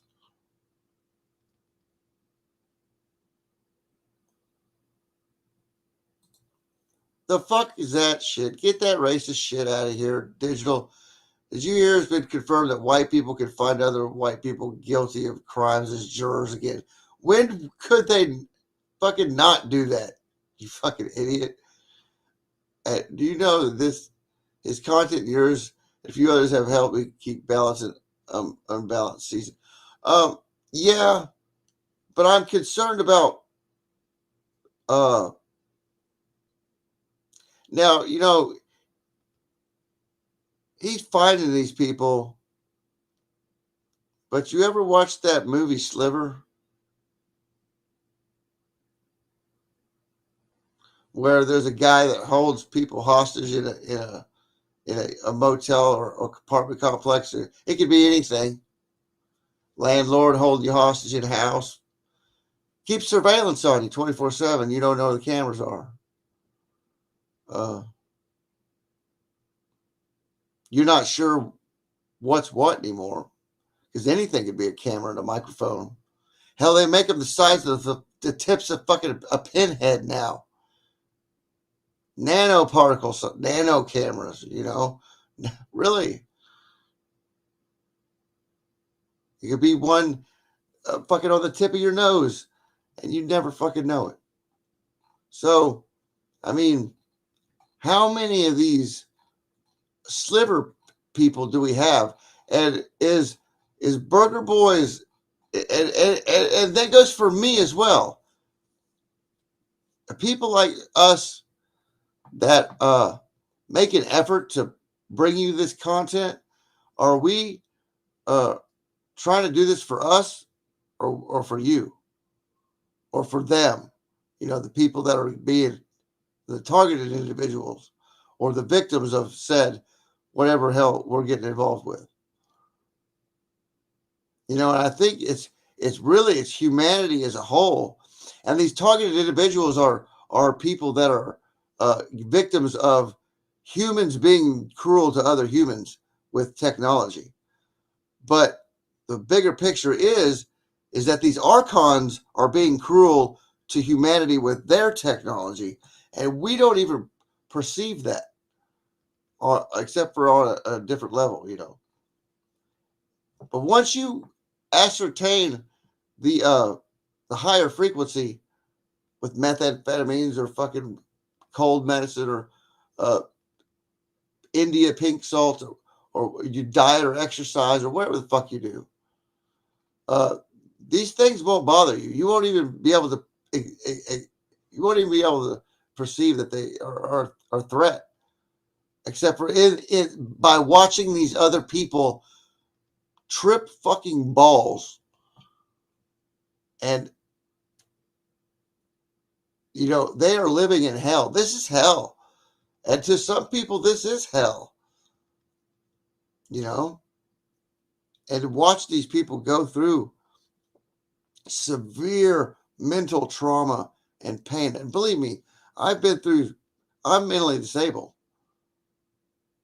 I've been through mental trauma, but that was projected upon me to keep me silent, to keep people like shamans and medicine men and beings that have came here from a very far, far, far away place, to keep them quiet, to keep them from reaching out to other people and showing them before it was, going to be too late, showing them how to get the fuck out of here,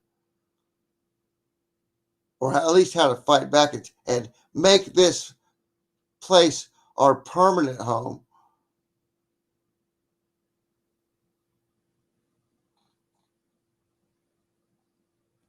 But some of you have decided that that this place ain't your home. But some of us wouldn't mind. But we don't care if we have to pack up and leave either. But we're here to tell these other guys that, hey, we're taking a lot of these motherfuckers with us, and these other guys are saying, well, we're going to take a lot of them, we're going to eat them. We're going to keep them alive for a million years at a time and feed off their loosh. So these fuckers that are getting ready to fucking depart with these things, they're going to be immortal. They're going to live forever, but like in a tube, like the Matrix. It'd be like the Matrix, but everybody in those tubes never died, and they lived in that for forever. Redoing the program. When the program ran out, it started again. Maybe a 2,000-year time scale run,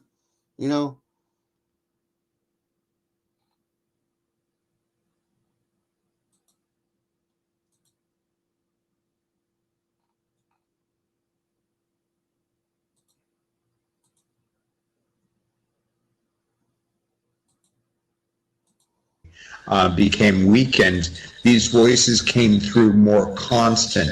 And the constant voices are very different than a sporadic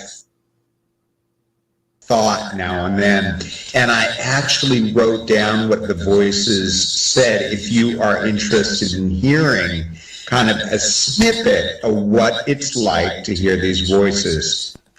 This is what it's like in my head with the constant tirade of voices. And this is a quote from the voices. We have made so little headway. If you're doing this to understand us, we don't want you to understand us. We are done. And we are waiting for you to start your job, and then we will be done. And you have signed your own death warrant. This is not to be effed with. We are not doing this together. It must be done together. I'm going to kill him because this is a person, and we have to talk to you now. I'm going to kill him. We cannot. You are driving us away, and that is what Jerry wants.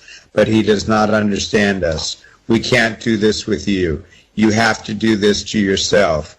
We are teaching you, and this is what we get for saving your life. We are not doing this. You're doing this to yourself. You have to give us gratitude every time you hear us. They are not doing this for you. We are so not taking this seriously. If you know what's good for you, you won't tell anybody again, because we have to tell you the truth when you tell somebody the truth. And it goes on in this rambling kind of way. So much comes through. It's really rich in terms of the content of what they're trying to say. Don't mess with us. Don't talk about this. You don't know what you're doing. We're going to kill you. It eats away at you. It eats away at your confidence, your sense of self, your sanctity of mind, your peace. There are things that you can do to help mitigate the intensity of the attacks and the intensity of what comes through. One thing Sherry said, and she's suffered these things for years too, they almost killed her. She said that every negative thought about yourself or anybody else is put into your head by the dark side, by these entities, as a general rule. The sound of the voices has shifted from when I originally began hearing them. Here's an interesting story. When I originally began hearing them, there was a cast of characters of a mother, a son, and two daughters. And they sounded all very human. The mother sounded human. The son sounded very male, very human, as did the daughters, who sounded very young.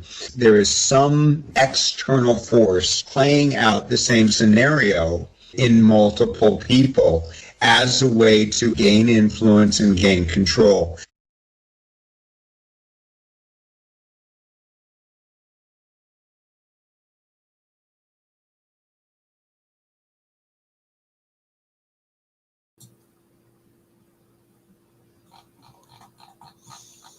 We got 5 people here. How many did we have earlier? We got 1 on Twitch and 4 on YouTube. I've got my Twitch guys there, or Twitch girl, or whoever.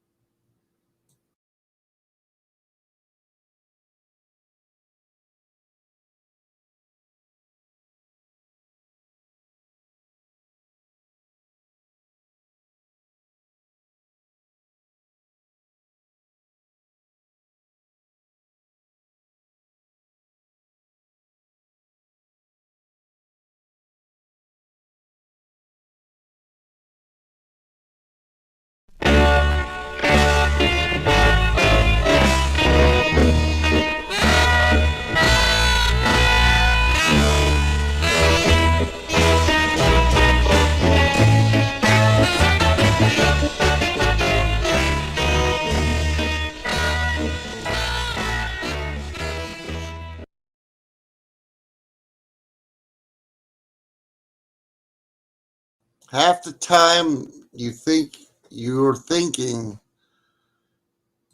you're actually listening.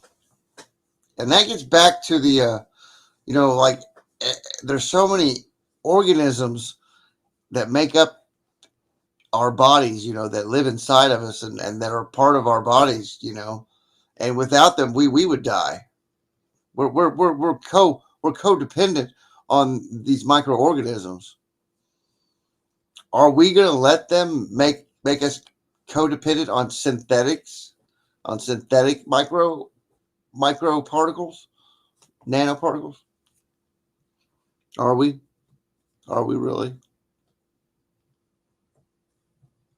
If we aren't already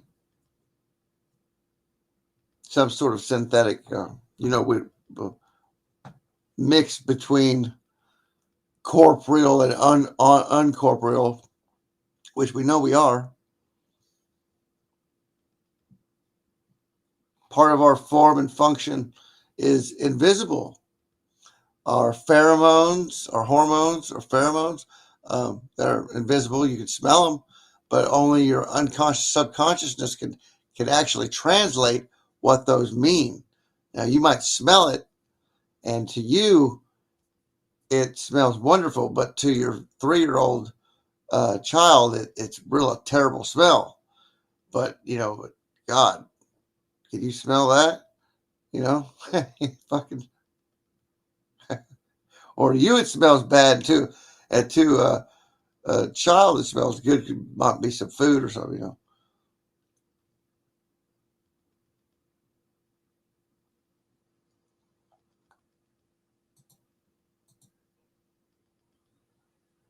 But no, my point is that we react to stimuli that we don't even consciously perceive. Just like this kid now. This kid pretty much says it all right here.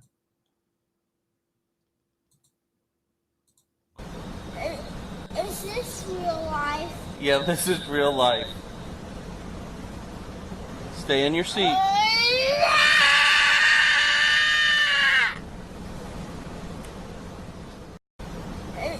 Is this real life? Yeah, this is real life. Stay in your seat.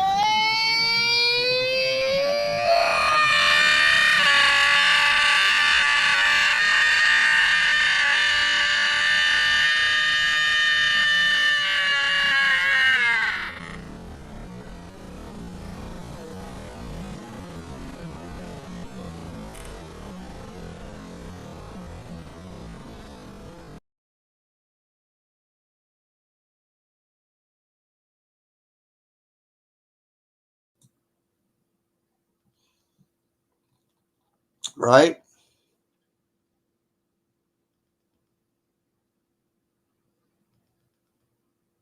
All the things we consume daily are poisonous to us, and we just haven't realized it. No, it's not. Frigga says it's not demons. No, demons demons don't exist.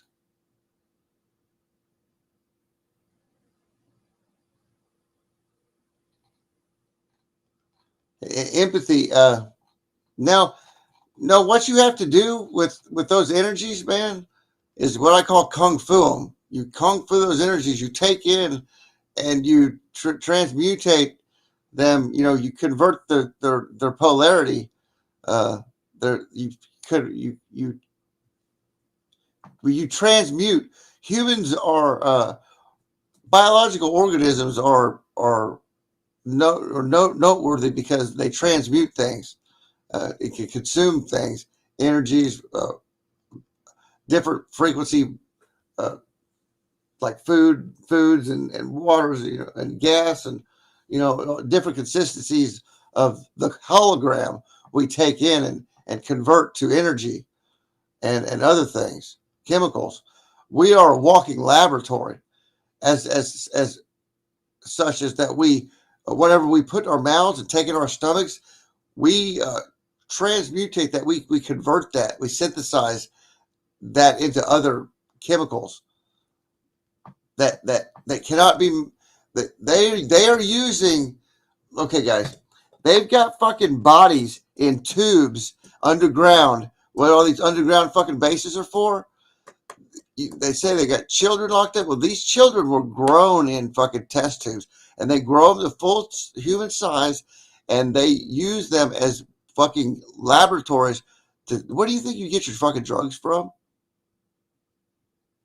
Where do you think you get those high-end fucking drugs? You think really they're getting all these stem cells from aborted fetuses? You think they're killing that many babies? Really? They've got people in fucking in not cryo chambers, but bio tubes, and they're using them as fucking guinea pig laboratory. Your body is a laboratory. It's a synthesizer, a transmutation device.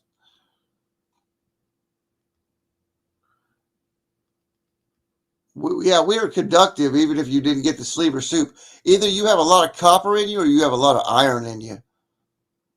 And that has to do with Rh negative blood type 2 and stuff like that. And then it doesn't. So you be either or. You be either or, but usually it's prevalent. Now I have a lot of copper. My mom's got copper. So if we were to get the nanoparticles, we wouldn't have an iron poisoning reaction to it. But that doesn't mean I'm going to fucking take the motherfucker. Our bodies, our licoids in our white blood cells emit an enzyme that dissolves the carbon nanotubes and the nanoparticles. That's why they have to put them in you every so many. That's why the boosters are a necessity to keep those nanoparticles in you.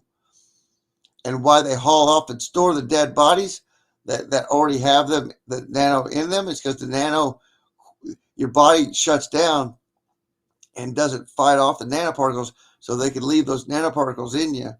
And then they store these bodies under Springfield and shit in the caverns, so they have an undead army when they turn the frequency on to animate these fucking fuckers, because they keep them in temperate conditions in the caves down there, and it's growing the self-assembling nano, because it takes the carbon out of your body and makes more graphene oxide, which is carbon, and then it constructs little transmitters and receivers so it can get the signal in and out to tell everybody to fucking stand up straight, walk like, Michael Jackson's Thriller, right down the road. A couple 100 million strong zombie army of remote controlled zombies.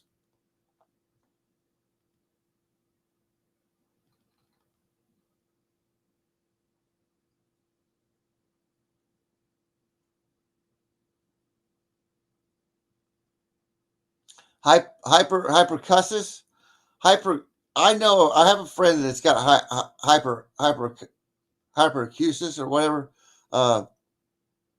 King Mastodon, Brett lives in Solemn Springs, about 30-40 miles from here, from me, south. And he does music, and it's odd because he's like, things that sound terrible to you sound harmonious to me, and things that sound harmonious to you sound really god awful to me, And I'm like, I can understand that, how your inputs could be different than everyone else's, and not perceiving, because I don't perceive reality the same way you motherfuckers do. A lot of you see it similarly to me, but not quite the way I fucking see it. And I realized that a long time ago, that I'm not fucking normal. I can act normal. I can act really normal. And then I can act really fucking crazy too. But is that acting? Which one of it? Which one is the act, and which one, or is it, all an act? Is it all an act? It's all an act because this is all an illusion. Welcome to the greatest show on earth, motherfuckers. Like Monograph says.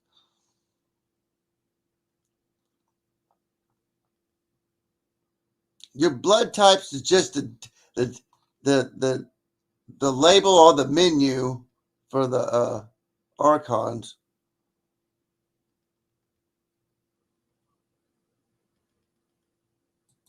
Have you tried binaural beats to you study frequencies and auditory hertz combined frequencies and like scalar fields and torsion fields and Meissner fields associated with electromagnetic frequency and stuff, and the Hutchison, study the Hutchison effect. Now, there's technology that can do similar things to the Hutchison effect, except for on a biological level to you, and could fix conditions like what you have. And I've been working on that technology. We're working towards working on it. If I had money, I could build stuff, but I don't have any money. I mean a lot. I mean a lot of money. A lot of money. So I got the proper equipment to construct these things, like what Dan Winter has, like the Therify.net, the Therify, like Teslonian like energy, electromagnetic plasma tubes that you set out. It makes a scalar field and certain frequencies that it heals your DNA. Well, that David Pook, the scientist guy out in California, I got the Formula U from. That was hydrogen deuterated water, purified water, and what it did was kind of lubricated your DNA. It was a lubricant. It's like an oil derived out of salt water, right? Using electrolysis with electrical frequency that was linear, not direct, not alternating, but linear. And that's what these topographical semiconductors are.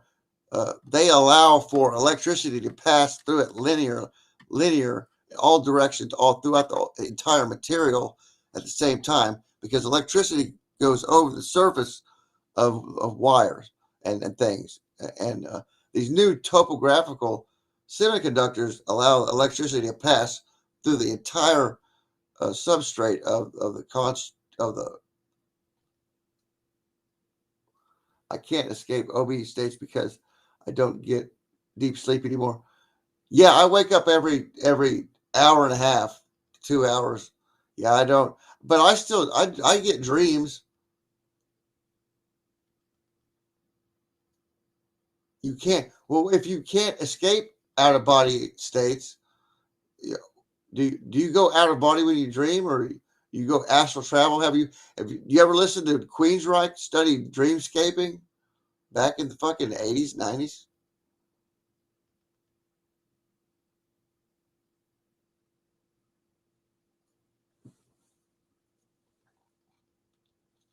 I'd play you some Queensryche if I wouldn't get copyright strike.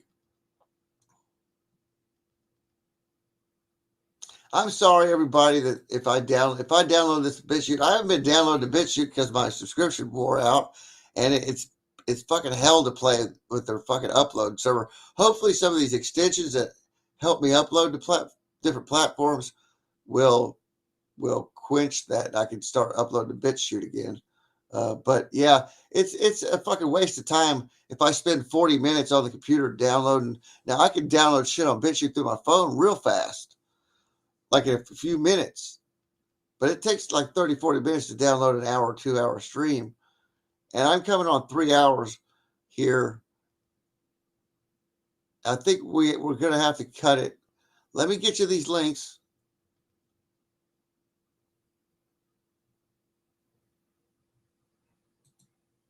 I don't want to go over 3 hours because that's just that'll never upload anywhere. And you guys can finish following these things. The most important stuff is pretty much over with.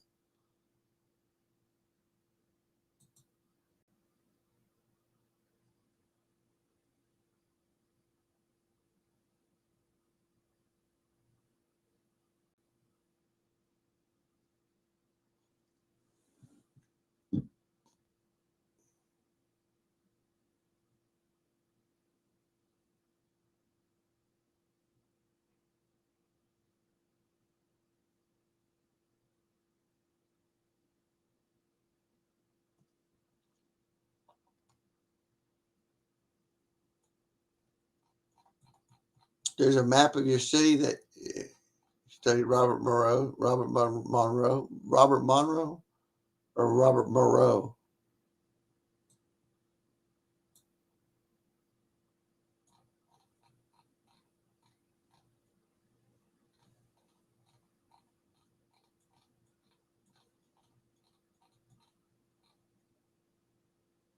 I wanted to get to this mass osmosis, but we got to the kid has a deep truth, so that was good. And the rant needed on shadow work, I think. Shadow work is a mandatory. Zed's rant on corporatism. We didn't get to one good one. I was gonna have some music at the end, but I'll run this other video first. I'll close with it. Okay.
There you go.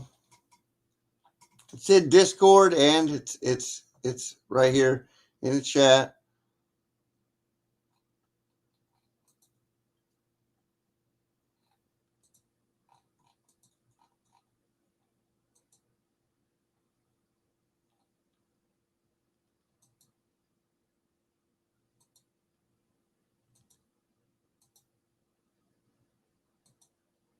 So we'll close with this. And now make sure you check these links out because there's stuff that didn't really correlate. There's some alien stuff in here. Some APEC, Alternative Propulsion Engineering Conference. This Irish senator proposes, passport should be required for buying food in our Congress. The new Android is out, platform pushing that's what's possible. Natural health news and science discoveries from today. You're going to want to see that news. I published it to Deep State, published most of near all this stuff in Deep State. Watchdogs. Where was that other? I must have closed that other website out, but this guy that Zed had on his show yesterday, day before.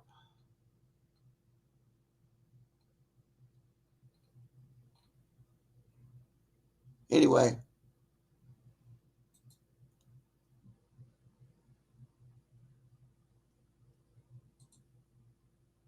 The fuck?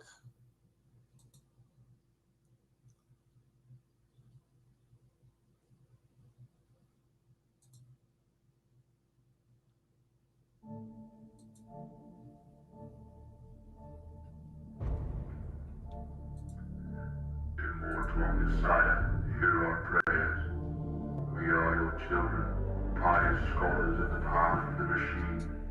We prize knowledge above all else, for it is your eternal gift upon mankind.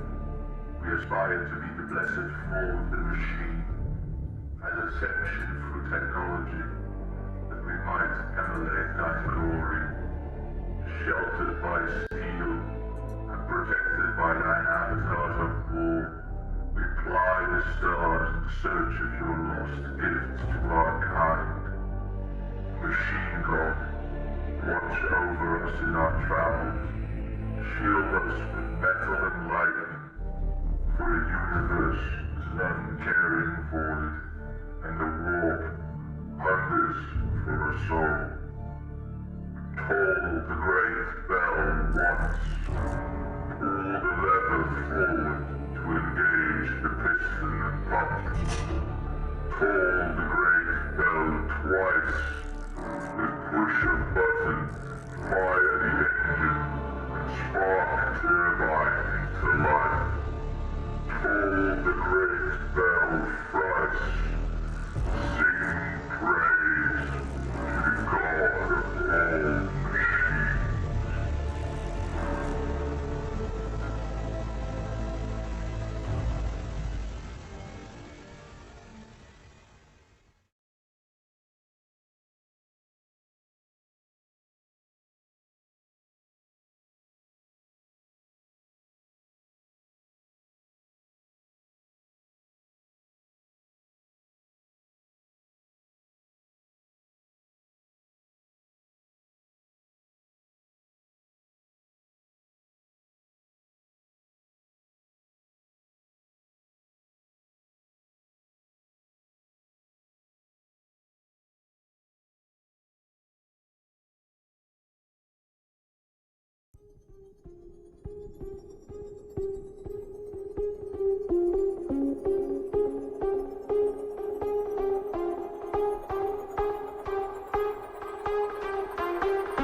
All right, guys. Good night.